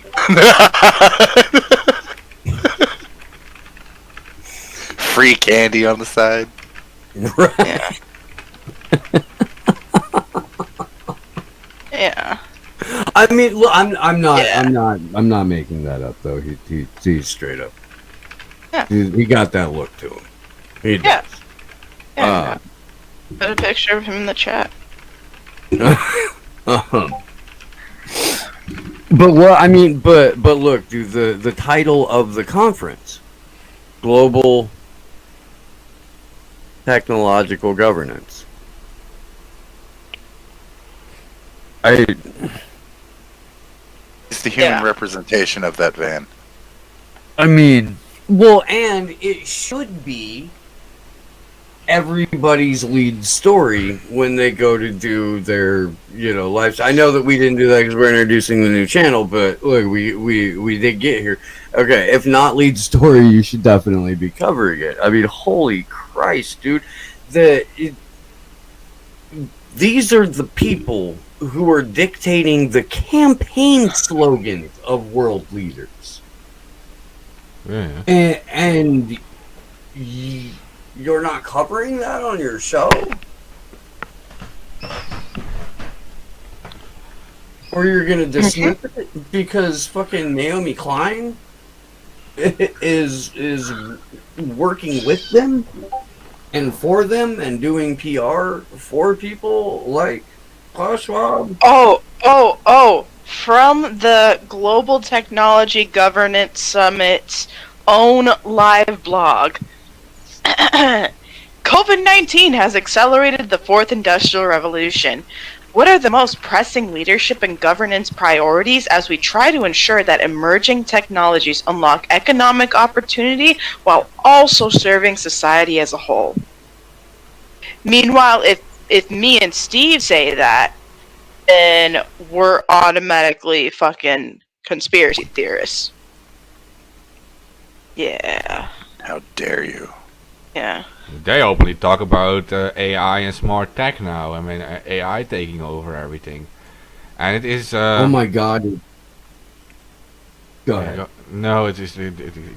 So in the European Union, they already invested 14 billion in a huge AI system that will like literally manage the internet in the European Union. Nothing, homie. No, I know. This is that's all. That's just what we know, right? I mean, yeah. So, Gloria and I have exhaustively been going through the National Security Council on Artificial Intelligence's final report. And it's a lot like that. It is. It's a lot like that. And I mean, they start off basically saying, like, there's going to be a war for artificial intelligence supremacy, and we intend to dominate that war. And then they lay out, yeah. But I mean, it is. They want like, how do they frame it? Something about like dominance in the AI era. Yeah. There's like tons of subsection to it where they talk about like winning the talent competition. And they start off by saying, "Hey, look, this is coming. It's a thing, and China is kicking our ass. We're starting behind, so we're going to need all of the funds and none of the oversight." Yeah.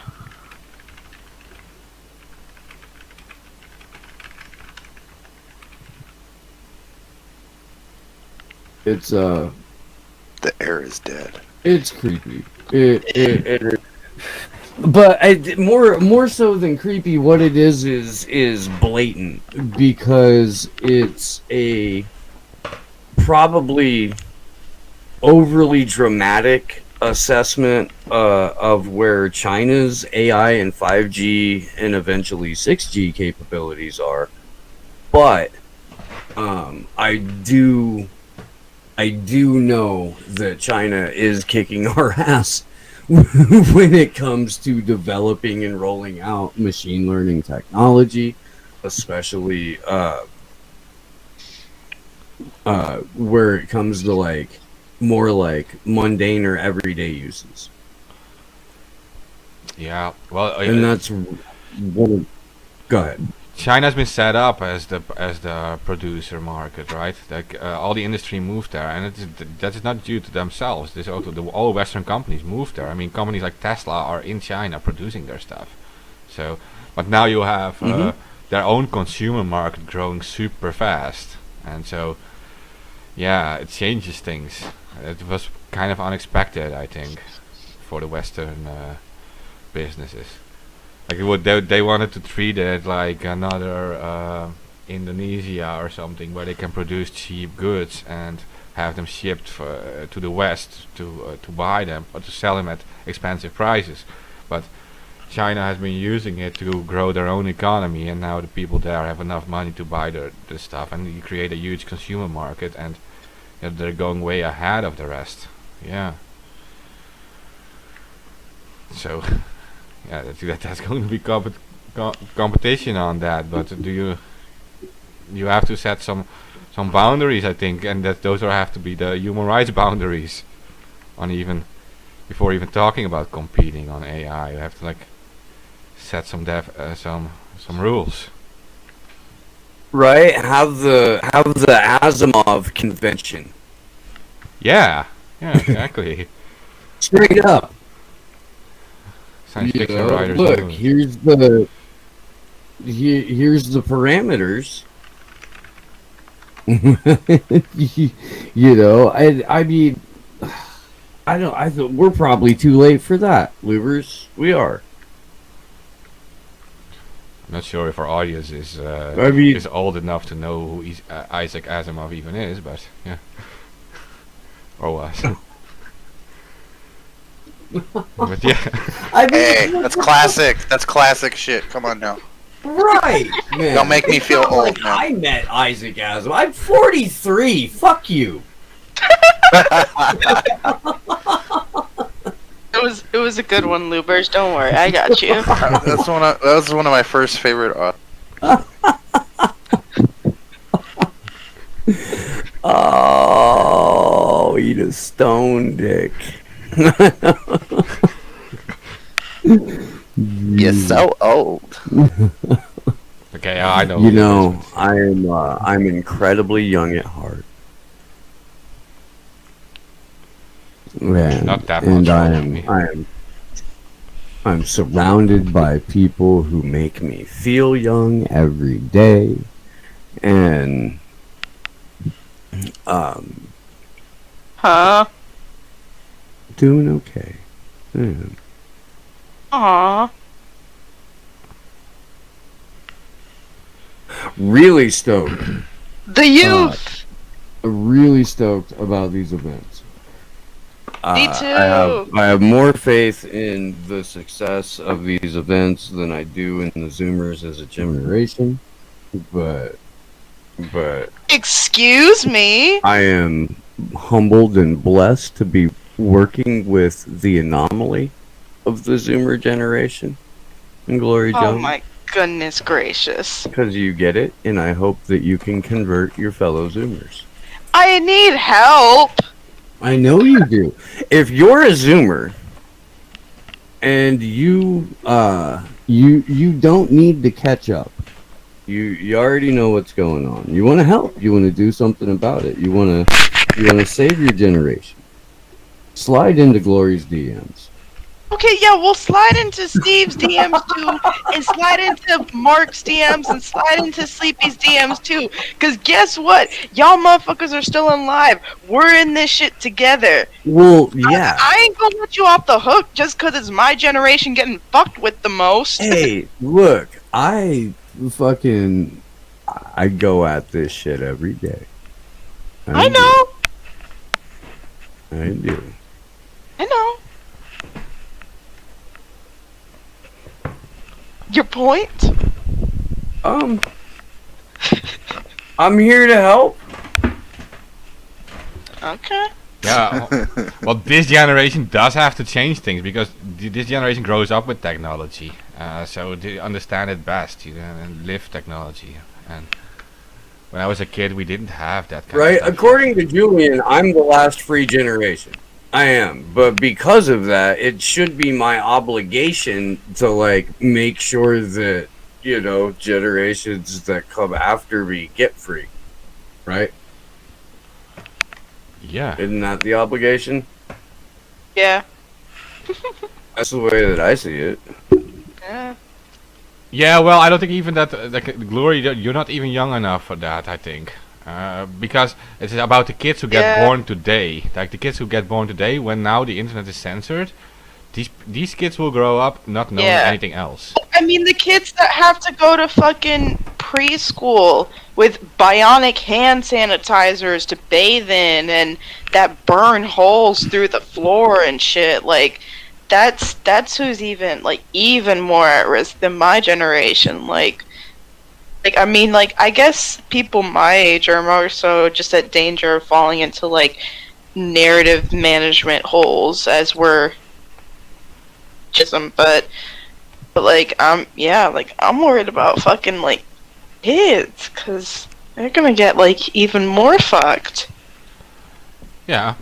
Well, if you get born today, I mean, and you never know, you never witnessed an open internet. I'm not going to say it was completely open in the past, but it was much better than it is now. Then you don't even know what you're missing. You don't even know what you're fighting for. Yeah. I don't know what a pre 9/11 world is like.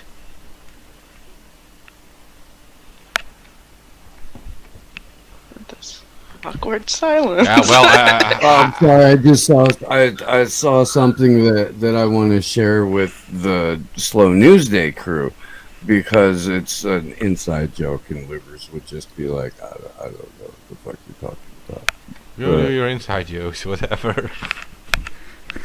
But yeah, like there's a whole generation of Zoomers now that don't know what a pre 9/11 world is like. I mean, like even though I was born in 2000, like fuck, I don't remember what the world was like before 9/11, and a lot of people don't either. And it's gonna be like now you got kids that are being born like not knowing what a pre-COVID world is like. Yeah.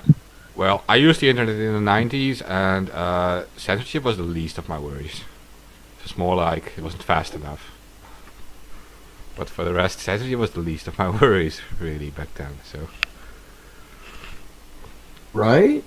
Yeah, there wasn't a ton of necessarily censorship. There was a fuck ton of corporate messaging that just like weaseled its way into absolutely everything, though.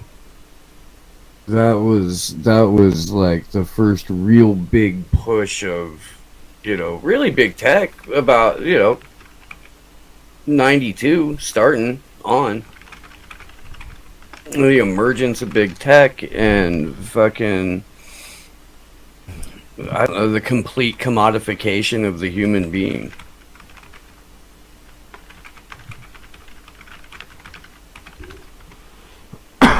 Yeah. Oh, why? Stop.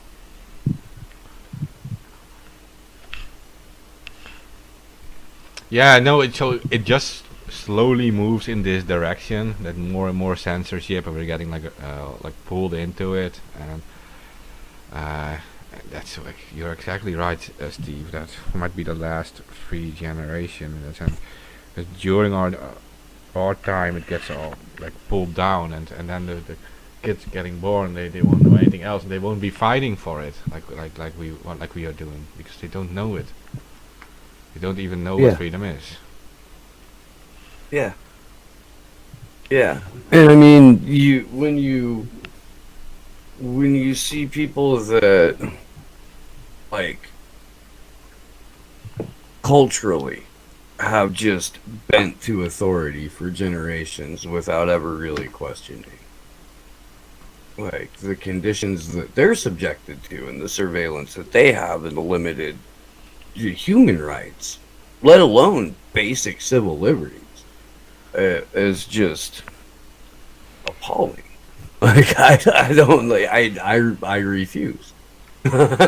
It's, don't just object. I refuse. It's the old like confusing freedom of choice in products with actual freedom. Like you get into a store and you see like 20 different phones you can choose from, and you think like, this phone is the best, this is my freedom, I can choose this phone because it's better than the others, but they're all from the same producer, right? And that's the thing, it's just a fake freedom, and you have like a lots of different products in the store, but if you look behind it, it's just 5 or 6 huge food companies making all the products. Well, not only that, but in the terms of the phone, it's one of like 2 or 3 sources for the lithium, and all of the exploitation and war that comes as a result of that.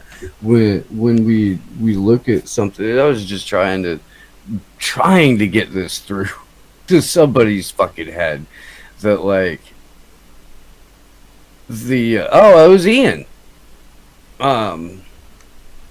Rose on the vigil the other night when I was trying to talk about like, because he was going off on like QAnoners or people who think that COVID is a hoax or some shit like that, and I'm like, bro, you get that's a distraction, right? Like it's to make sure you're looking the other direction for the rollout of complete and total surveillance and medical tyranny. That's the dodge. That's so you don't look at the legislation that goes forth and the contracts that get signed. The handing over of basically the entire National Health Service in the UK to Peter Thiel and Palantir. Same here. Palantir has contracts. They have contracts in Australia and New Zealand now too. I mean, that. So to go off or waste your time about the COVID is a hoax, people. Dude, it doesn't matter. It doesn't matter whether it's real or fake at this point. It doesn't. What matters is what's already happened, and the fact that they're rolling out vaccine passports. And when a year and a couple of months ago, even when Jason Burmis and I were talking about it, when Vanessa Beeley and I were talking about it, like we were told that we were insane for speaking like this, and now it's real, you know. But with the 5G stuff, that's where he went with. They say that 5G causes COVID. Look, that's nonsense, and it's not about that. It's about the forever wars that are going to come from the rare earth mineral fucking, which is in the National Defense Authorization Act, opening the door for asymmetrical superiority in the race for rare earth minerals, and and the lithium, and also the cobalt and the coltan and whatever else, components to power the Internet of Things.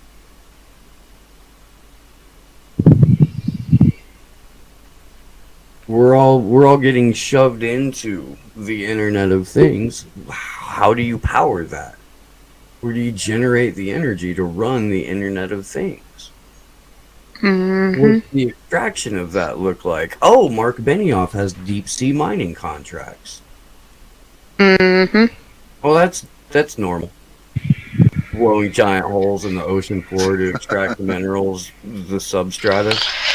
Sure. Don't get me started on what these cons are doing to our oceans. But yeah, no, let's talk about AOC for the 700th time this week. Yeah. Joe Manchin's a doo-doo head. Yeah. Why are Democrats so weak? Right? Democrats are so bad at their job. No, they're fucking amazing at their job, you dipshit, because your dumbass keeps falling for it. Matt Gaetz is a perv and Marjorie Taylor Greene's weird. Yeah, Dude, they voted for Biden. Yeah, the Gates thing, it's like, yeah, he's probably a scumbag, don't get me wrong, but he's Guaranteed. not. I don't think he's accused of rape yet. I think he's accused of statutory. One Lives Is he? Matter rallies are being Think so. organized all across the country for April 11th. Yeah, bitch, there's clearly more important things happening on April 11th that maybe you should be paying attention to, okay? Because it's either A, an op, because first of all, it's either an op, or B, they're the people running this and organizing these White Lives Matter marches are fucking pussies not worth your time, because little old me was able to make their whole fucking group Telegram channel go private. And you know what? All I had to do was say, I don't give a flying fuck. I am post-partisan. You can't identify me. And what you're doing is some op shit trying to distract from the 2-year anniversary of Julian Assange being dragged out of the embassy. Dude, every time like a banned major me, and now their Telegram channel is private, and now all of these motherfuckers watching that Telegram channel trying to get scoops on some shit. Nope, your ass is blocked too because it's private now. So pay attention to other shit. This culture war bullshit, ain't it? I'm fucking tired of it. Dude, I swear Left every and time right. every time there's Especially a major on the right. Sorry. I don't know. Every time there's an Assange event, there's always another fucking event that pops up in the same fucking day, in the same place. Yeah. Every fucking day. Yeah. And that's what I wanted these people to understand. Cause it's like, yeah.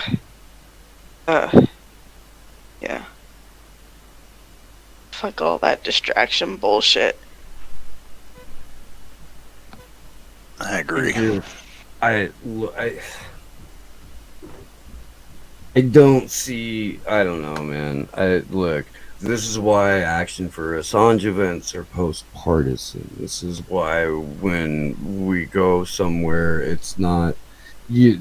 Like the only people that can come counter-protest an Assange event are the State Department. Or fucking bootlickers.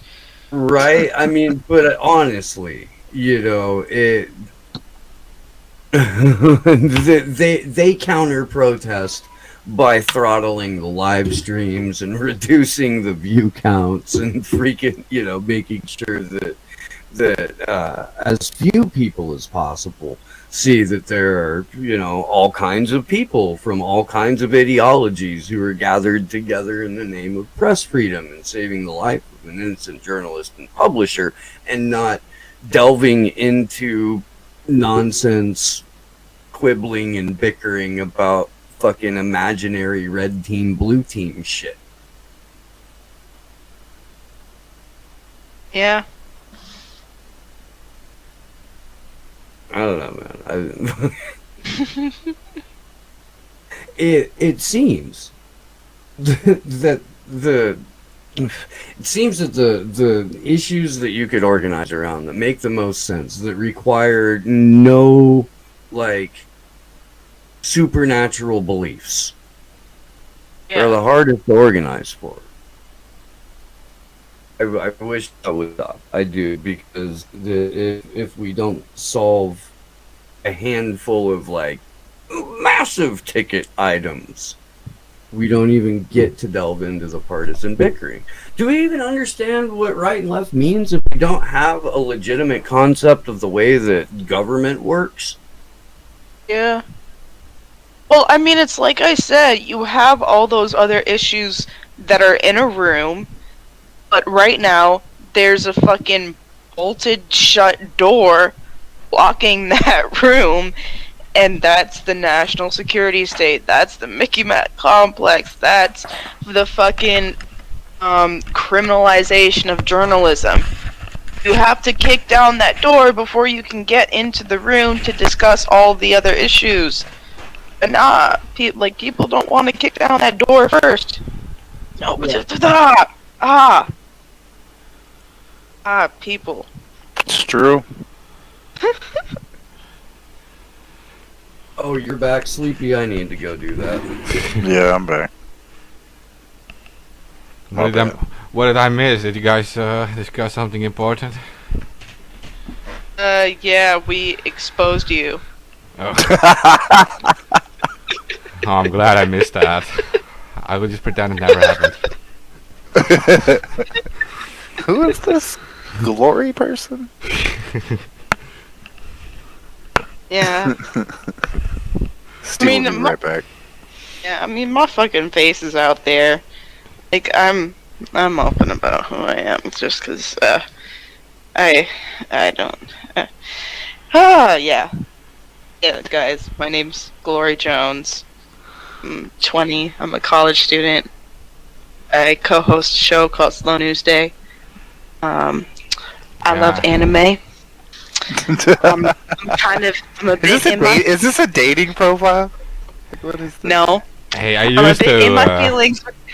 I'm a bit in my feelings right now, cause I just read the last chapter of Attack on Titan. So allow it.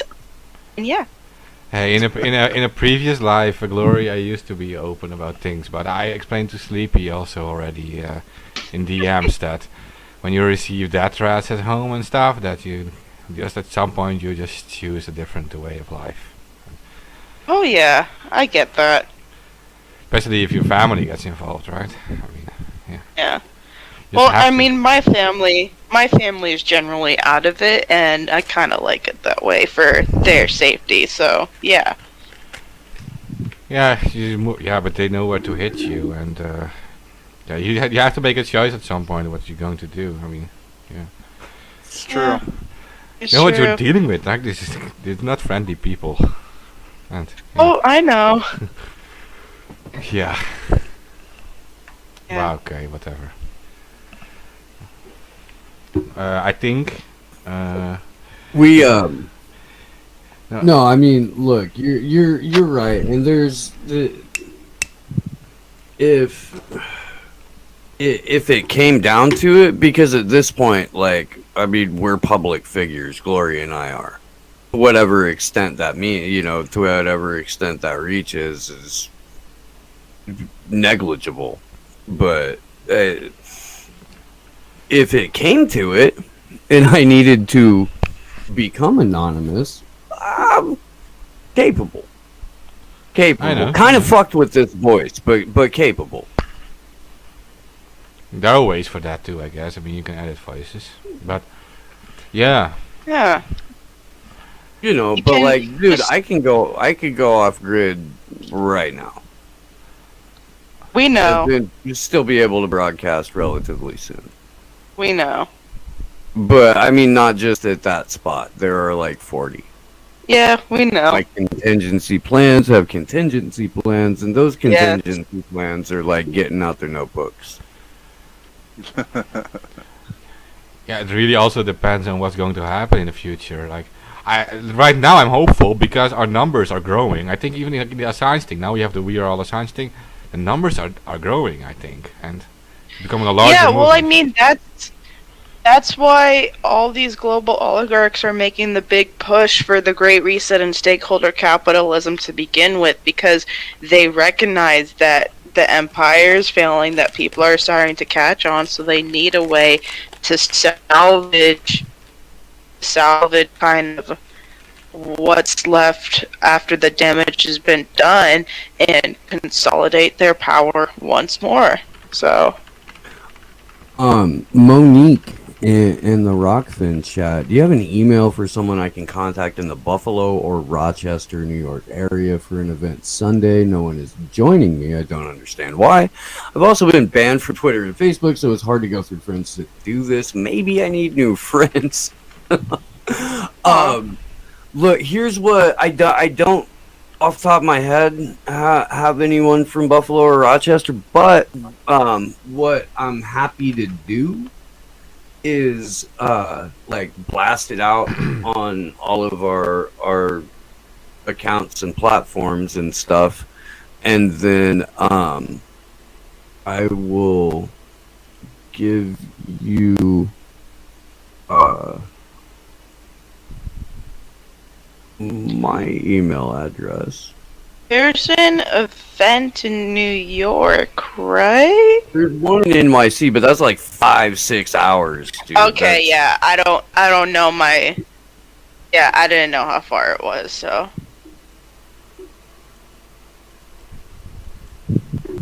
So I'm gonna drop an email in the chat for you. Yeah, I'll be right back. Okay.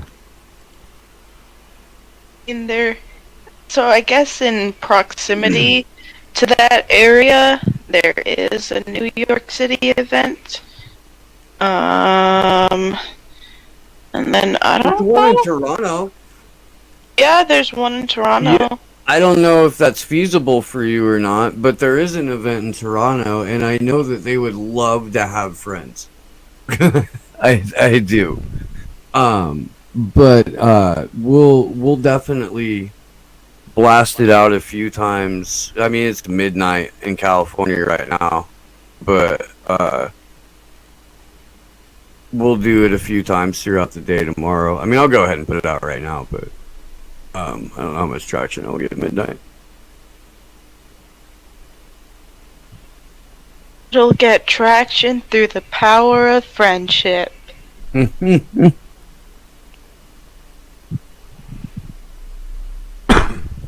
Right? I mean, that's dead ass how we be.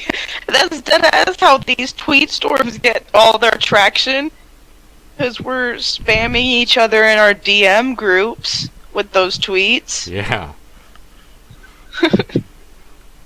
And making sure we tag each other in the pictures of our tweets and shit. So, like, we're fully depending on each other to share our shit for those tweet storms to pop off, because they're so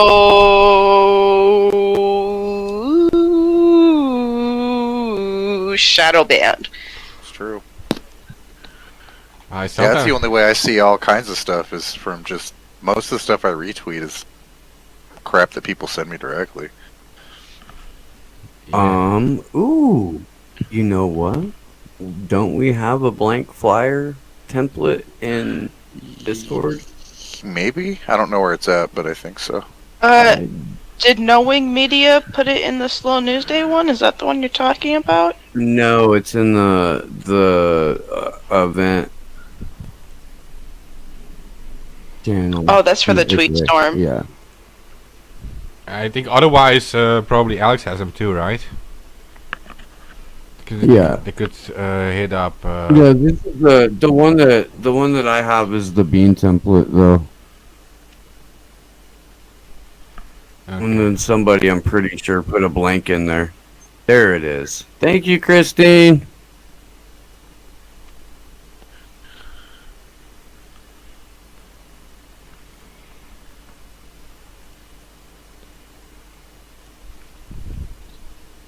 I feel like that Christine is a silent partner on Slow News Day. She's quieter than I am behind the scenes. It's great. She does a lot of stuff, right? She's a ninja, Josh man. has someone that he can be like, damn, it's quiet. She's probably asleep by now. I hope so. 3 o'clock in the morning. Gotta be up somewhere at 9. Dude, Right? that sounds dreadful. She's not too happy about it. Wow. Nobody needed to know any of that.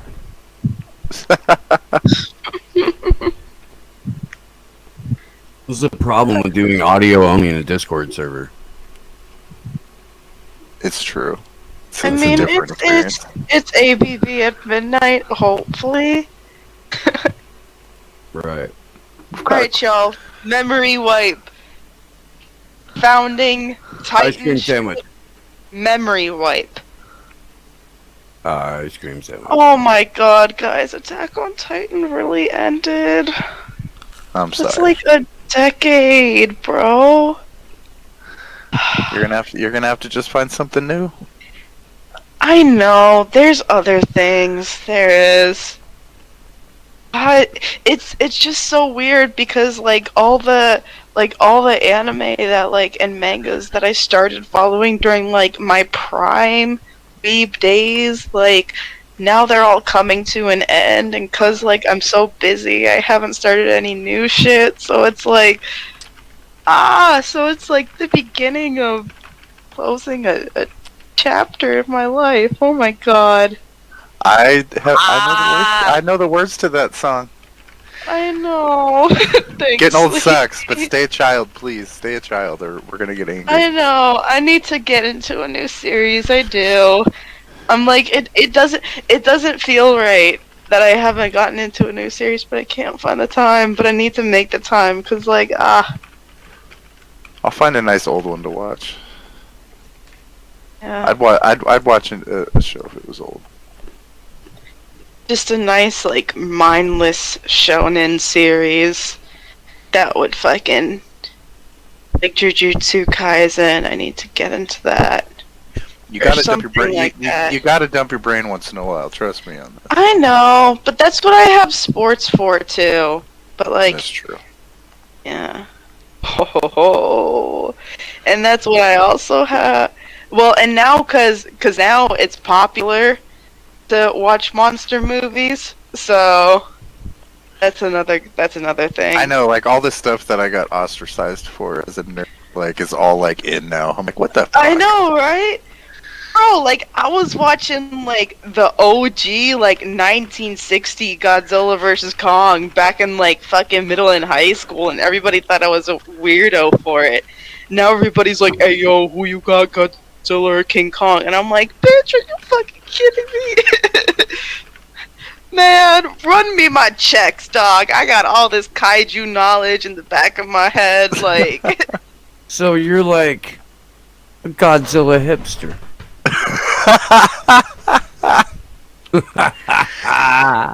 Oh, that's messed up. Man, I mean, I was kinda. watching monster movies before it was cool. But that's true, though. It's true. I know, Like- and your matte black square frame glasses are on the way. Hey, now you're describing my glasses, dude. Yeah, I got hip- describing I basically ha- everybody. I have fucking hipster glasses. It's obnoxious. It's okay, Sleepy Hey, J. look. We'll get him on Friday, Sleepy J. Hipsters wouldn't wear hipster glasses if hipster glasses didn't look basically decent on everybody's face. I suppose. They do. It's a universally I- attractive frame. That's what I'm saying. I was annoyed, man, Oh, because I already the blue- I had my frames because I have nice frames, so I've had them forever. I just get Aren't the lenses.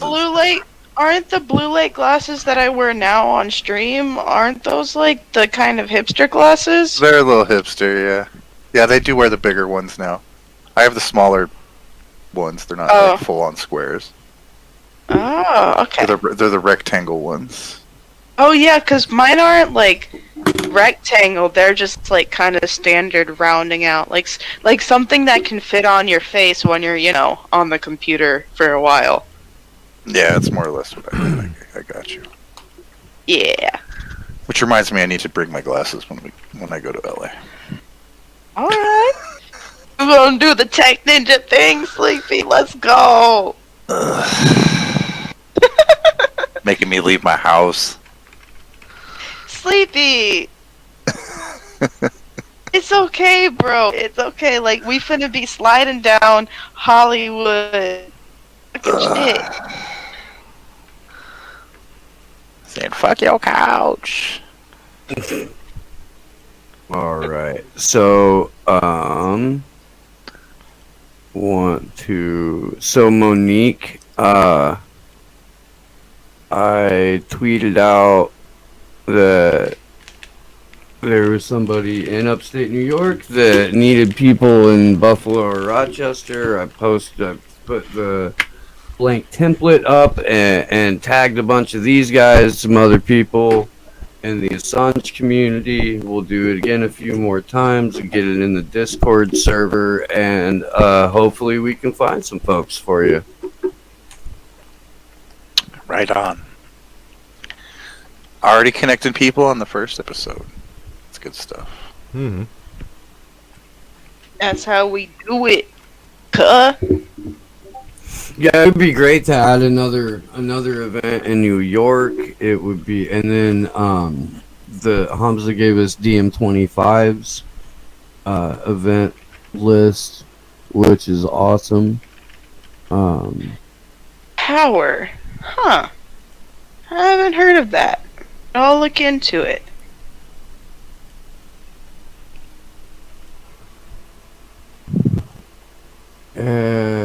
And could somebody maybe spam all the chats with that? Spam all the chats with what? That tweet. Oh, the tweet you sent? Yeah. Well, what? You made the tweet. Why didn't you just do it when you first put it out? 3 different things right now. Okay. But you sent the tweet and you had it right there. You lucky this was the first thing that popped up on my timeline, because otherwise I'd have to go looking for it. Swear to God. Y'all like the fucking odd couple of That's some fucking sass right there. Hell yeah! Hell yeah, bitch! You thought I was just Get gonna him, be Glory docile Jones. when I joined this What show? the fuck? Hell fucking yeah, you don't have to deal with my ass. That's what's up. I'm coming to my colleagues asking You for you some should- you assistance, should and have this is known. how I get fucking treated for it. Like, You should have man, known that this is gonna what you were ask you for getting help into. again. You Find out what happens. Yes, know what? for help. Your ass was following me on Twitter for how long? Your ass was interacting with me in DM groups for how long before asking me to be on the show? You knew what you were getting into. Oh, good lord. We have fun, don't we? Hey, you got to break up the hellishness of the world with humor. Right? Jesus, man. So, I took this weird Twitter family tree thing, and it said that who was it? no. That Mona was my mom, Independent Left was my guy, was my dad, that Steve was my spouse, and that Fred, Edward, and someone else I can't remember were our children. I was like, God damn it. You'd be stuck with Poikinen? Right. I'm the fucking milkman. I'm the milkman. That's fucking funny.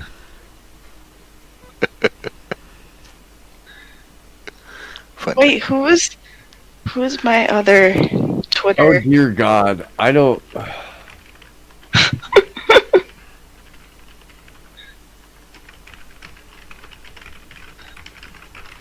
Oh, and then Sarah Ella Balance. Ella Dance. That's my other Twitter child. Okay.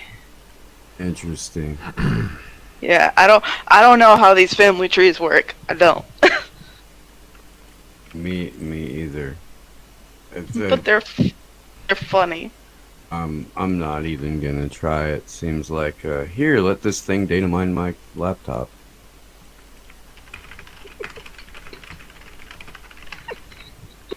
Nah, it's just going through all the public fucking Twitter data. Yeah. Misty and Robbie are Twitter husband and wife, and Franco's their child. That's Oh cute. my god.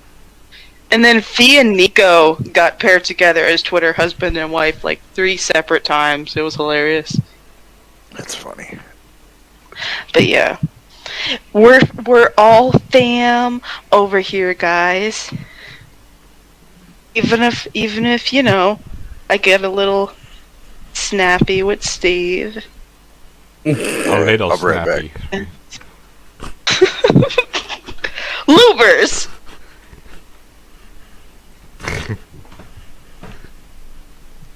I guess. Alright, Okay, I saw you sharing it at the same time, so you're doing it. He asked for help. Yes, I did it. I did it anyways. Even though Steve was all, oh, I need someone else to share my own tweet that I wrote.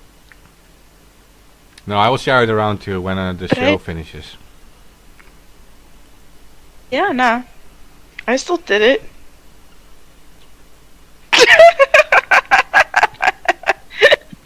Yeah. Who the hell is your Twitter spouse? Steve?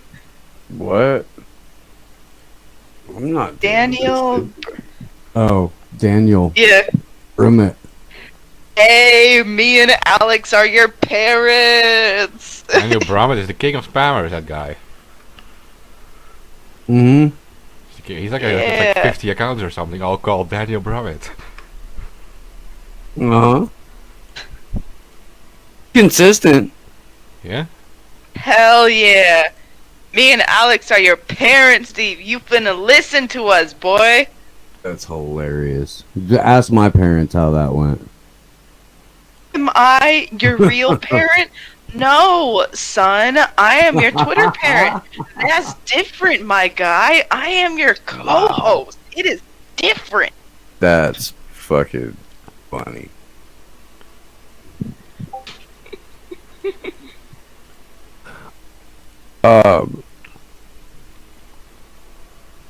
Should we wrap?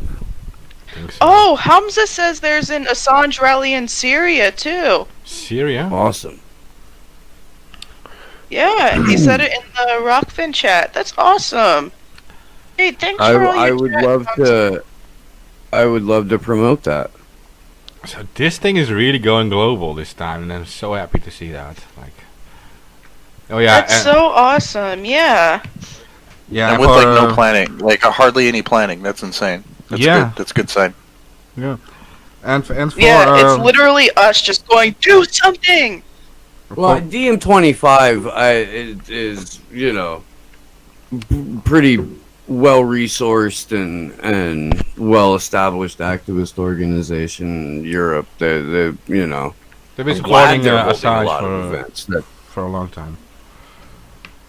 Assange's Pardon? friends also. They've been supporting Assange for a long time, and I know Janus Varoufakis is a friend of Assange, and so yeah. Yeah. Yeah, and I know that there's like occasionally a little bit of tension or something, but whatever, man. I'm glad that this is where they're pointing some of those resources. It's absolutely necessary. Yeah, Yeah. Okay. And one thing I wanted to mention, just forgot. There are weekly events also in Brussels and stuff, like and monthly events. I know that, like in Belgium, and I think also in Germany. I have it in the list, but there are like weekly events, and every week they want to go into the streets. So that's also a good thing. I know in Belgium it is the first day of the month they have an event, and they have in another city a weekly event. So with some luck that will grow every week, right, and turn out to be something something great. Let me see one real quick. I have to give the exacts because otherwise.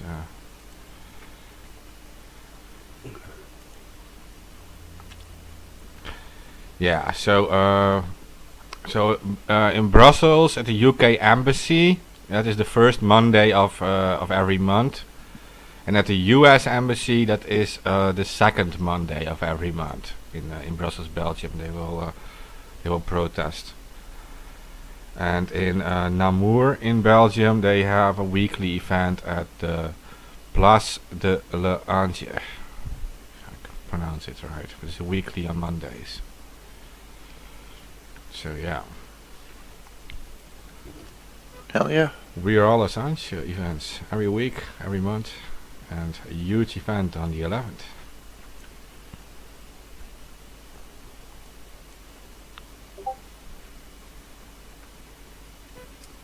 Excellent. Yeah. All over the world, from Costa Rica to South Korea to Canada to London to Syria now, right? Syria surprises me. They got a lot of problems right now. Like, And then that's commendable. Nigeria and Senegal and fucking some in Italy and Greece too. I saw with the DM-25 one. And Yeah. no, I mean Israel was bombing Damascus about 6 hours ago. Yeah, it's crazy if you think about it. Mhm. Again, Israel was bombing Damascus. They were bombing Damascus in the middle of the night too, while people were sleeping. Yeah. You'll see how bipartisan that thing is, right? Because it was Trump who didn't want to go to into war there, but he was selling the weapons like last year to Israel, like new military planes. And now under the Biden administration, they're bombing the place again. And you can see that whatever you vote for, it's always going to be the same story. Yep. That's why I don't vote. No. Rather die than, right? Isn't that a campaign, vote or die? That's the campaign that wants. I feel like the way I feel about it is I'm complicit in helping the fucking war machine. If I vote for a lesser of an evil, that's gonna do the same shit. Mm-hmm. I'm complicit in that. Then that's why I don't vote anymore. Yeah, there is this old saying. Oh, but Sleepy, we're gonna vote so hard though. Ugh, Why would I? vote Why would fascism I? out. Why would I like vote for a politician in a system that I don't recognize as legitimate? So you're just not voting hard enough, Steve. Right. Yeah. I mean, I don't know. It seemed like a valid question to me. You know, Steve, if you could tone down the white Violent male rhetoric. vengeance a bit, I'd appreciate it.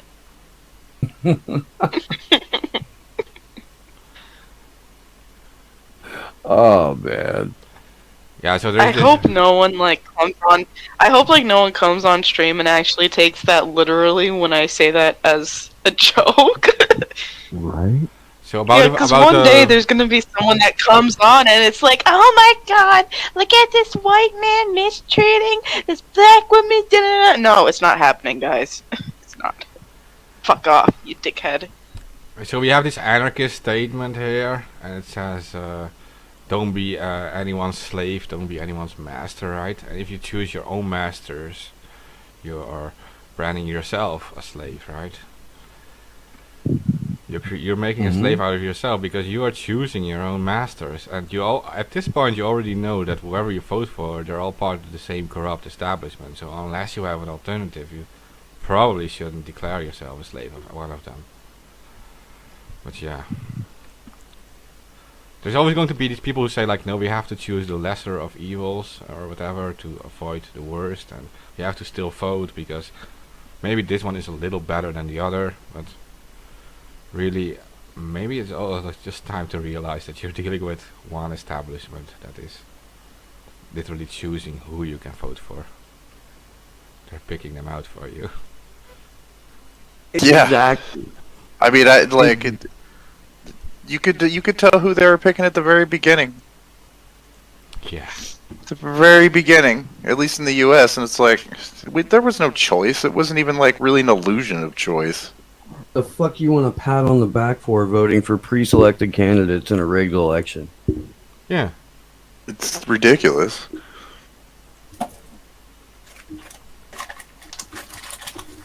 So I've made some progress during the show on the project, Mark. Okay, good. Yay! I've been programming the whole time. The whole time during the show. Yeah. It's pretty epic. I mean, I told Steve I was going to be programming during the show, so it's not a huge surprise. But yeah, I've almost got profiles wrapped up. Kick ass, dude. So, yay. I'll send out some screenshots once I finish tonight. Woo. Yeah, and double check Wait, if the hang on. email You're thing gonna works. show your work? Yeah, I'm gonna show my work. Wow. And the way I have it set up now too is like for development, like it'll just generate shitloads of users and stuff like when I'm like testing it. So like, you know, there's already a ton of users in there, and you can see how it works, and all that shit. Oh. Did you double check wanna if the email system works, Josh? I mean, I'll do that. I'll do that when we get off here. yeah, because I control like the newsletter thing in, so people can already like. It should be. I just got to create the user. I think I have to as a forward to your address or something. So I just got to make accounts in there. How scalable is the thing? This stuff. Yeah. I mean, it's going to be per instance. Like we need to. Like I think for 2.0, I want to start looking at other decentralization methods other than because Mastodon doesn't really decentralize the servers. It just federates with other servers. But your data size starts getting out of hand at some point. So like, I don't know. We need to get creative on that. But that can be a 2.0 kind of deal. When we start looking at that, because yeah, I want the server itself to be decentralized at some point.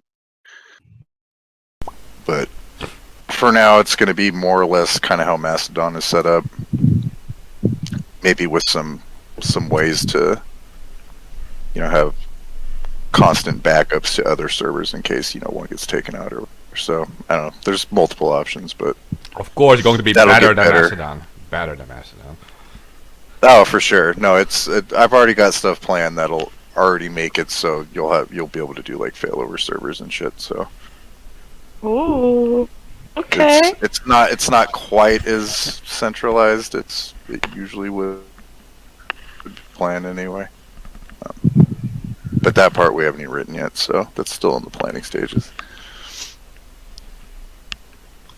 But lots of work being done. I'll be taking a break when I'm in LA probably, but other than that, But it'll be a good break, though. yeah, and I've delayed the release of this thing, but the majority of the user interface will be completely done when we do like an initial release. So Yeah, but I mean, it's all coming out relatively fast. yeah, I'm just one dude working on it, so it I could be feel going like- slower. Yeah, I know. I feel like other projects like this could take years. Oh, 100%. I mean, I'm thankful I actually have the time to work on it right now because I'm putting at least 10, 12 hours into this a day. So Hey, you can delegate some things, right? I mean, you have the server. There are coders in there. some of it. The back end work I'll be able to delegate easier. The problem is most of those guys don't know the same languages. So No, that's true. That's my biggest issue with delegating stuff right now. Is just I don't think any of them are strong enough in either JavaScript for the front end or Elixir for the back. So I need to teach these guys some stuff. Damn. They're young. They haven't Heck been Ninja. using this stuff long, Okay. Hey, they're eager though, and they're fast learners, and they're young people. No, 100%. They'll 100% be able to pick it up. So I want to start getting them more up to speed on Elixir in particular, because the back end work is what we're really going to need a lot of help for to get that out in a timely manner. So I have there's some free books and stuff that are really good for learning it too. So I'll shoot those in the Discord. Yeah, and since it's like open source and stuff, as soon as it's like there's like a basic up, then they can also like look at the code and like maybe like work. Oh, they can look at the code now. They just need to get onto my code server. It's all public, so they could. Hamza in the Rockfan chat says 40,000 people are going to be at the Assange rally in Napoli. Wow. 40,000? I would love to see that. I would love for us to be able to broadcast here on the We Are All Assange YouTube channel. And all the best for DMX and his brain surgery. Oh man, that's rough. Mm-hmm. Yeah. But yeah, I'll hit you up after the show.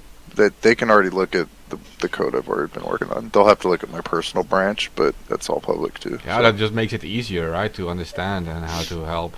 Yeah, I mean. Yeah, 100%. So and with the back end, we're going to be doing it test driven, so they'll be able to look at the tests before the code's even written, which should help them kind of grasp it pretty quickly. Because those are pretty self-explanatory. And kind of explain how the code works.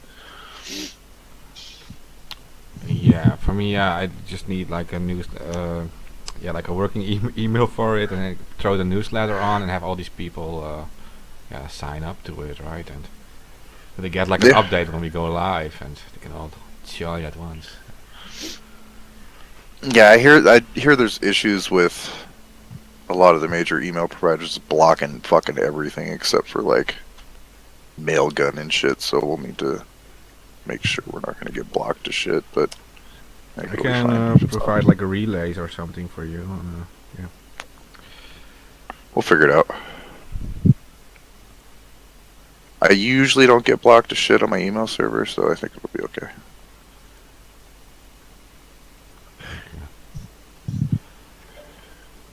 Yeah, to avoid spam. Okay, so it needs to actually come from the actual server, right? The domain needs to match the records and everything. Like. Oh yeah, no, I make sure that's all proper. Okay.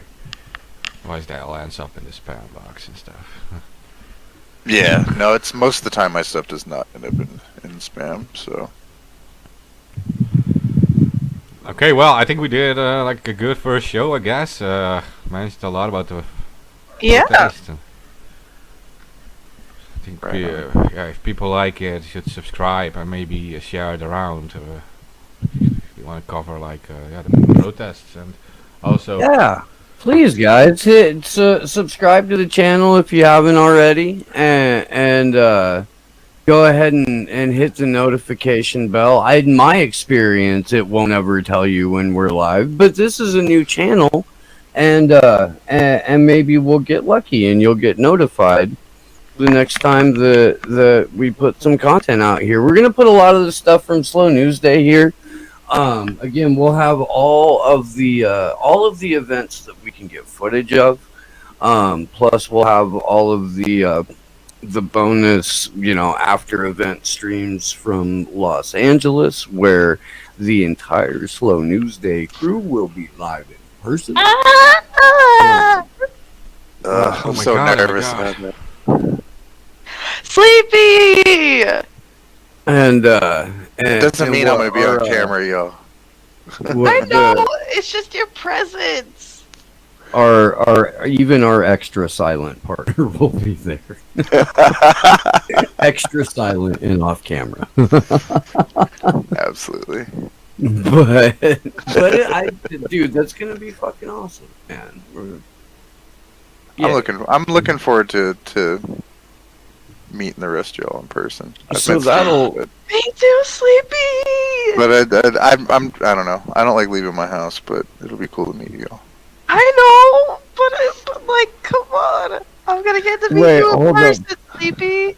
A salty Crystal hype Ball man. is running in her district in 2022. That's perfect. It's so on brand. It is so fucking on brand. It is. That's right in line with Enrique Tarrio being a Fed. Think Reed Hamilton will fund this campaign too? Who's Reed Why Hamilton? not? A fucking billionaire financier. Nice man, huh? Owns a bunch of- Stand-up dude.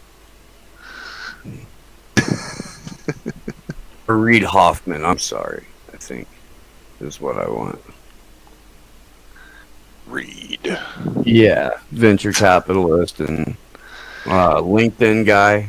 Oh, that. Yeah, I know you're talking. Yeah. He funded Crystal Ball's first congressional. Didn't know that. And her husband and he have a business or two together. Huh. Part Who of would the have same thunk? venture capital firm, something like that. Yeah. Who did I think Anthony Reyes did the initial research on that. Good job, Ant. Yeah. And then took it to I think Franco. Franco! Oh. I'll be on Franco's show today at 3:45 Pacific. Yeah! Woo! And then we'll have a show at 5 Pacific. Yeah! Kevin Gastola will Yeah. be back on the show as always.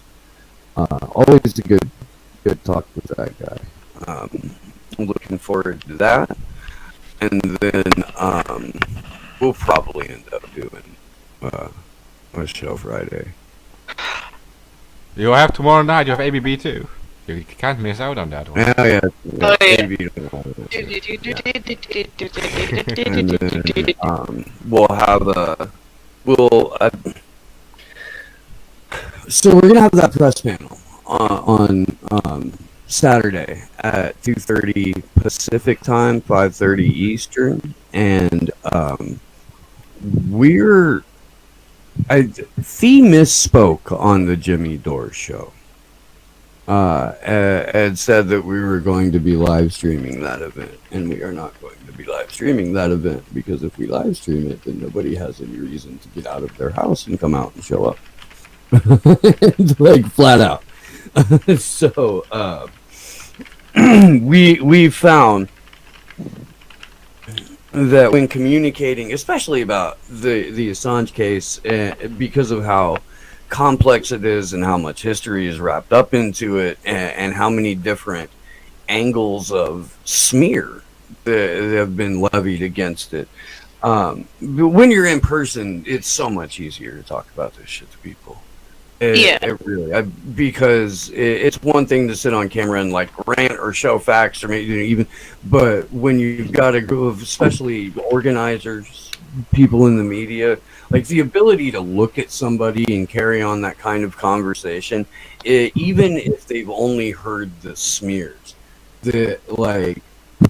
it's hard to only have that attack, react, counterattack dynamic like you do in the digital space. Mm-hmm. Hopefully. If everything goes according to plan. So there's that. There'll be guaranteed be a short live stream Saturday night. Sunday we'll have the event. We'll also have a short live stream afterwards. And then Monday, I don't know. Monday, I'm gonna be traveling back home. So I gotta leave. will. I gotta Yeah. leave really early in the morning on Monday. Yeah, no, we'll make sure you get to the church on time, homie. I'm sure we'll all be up anyway. Then you gotta get there like midnight or some shit. Yeah, I want to be there about an hour early. So midnight. Groovy. Yeah. Handled. All right, folks. Are we still live? Probably. Yeah. Yeah. I mean, I thought we were kind of closing out with the LA event, so. Okay. So yeah, please, man, if you're anywhere near the Los Angeles area, come out and see us. It is magic. We are an absolute joy to be around. Yeah. And you will be welcomed and we'll And hugged. we'll go raise some hell. Starting at CBS Columbia Square at noon on Sunset and Gower. We'll march up a block to Hollywood Boulevard. The and fuck censorship and Cold War Commission and people from like Feel the Burn LA are coming out for this, and yeah, dude, a lot of people are going to turn up. Ronnie Placone said he was going to be there. Yeah. So yeah, come on out. Be a good time. And then in at least 10 cities in the U.S. there are events. Hopefully we can get people in Buffalo and Rochester now. Hopefully we can get that, at least a half a dozen people. The entire upstate New York area could come hang out and stand together for Julian Assange. You can do that. I know you can. I believe in you, upstate New York. And in over 20 cities internationally. This is shaping up to be absolutely wonderful. And if you're participating, thank you. If you're not, please consider. If it's because you can't get to some place that is having an event, have an event. Make a sign. Make a couple of flyers. Print a couple of articles out. Grab a freaking piece of poster board. Roll it a little bit in the shape of a megaphone. Scream at people. Check with your local constabulary about the ordinances around banner drop. Then make a decision about whether or not you care about that. And go for it. Allegedly. Well, no, I mean, check. Fine, because there's places where you can legally hang banners over overpasses and stuff like that. But there are also places where you cannot. So if that's a concern, check. Yeah, well, and I mean, prosecuting and torturing a fucking award-winning journalist is far more illegal by constitutional standards than dropping a banner over an overpass. So, True. make of that what you will. But yeah, I think that's about it. We should remind you to always have your politicians spayed and neutered.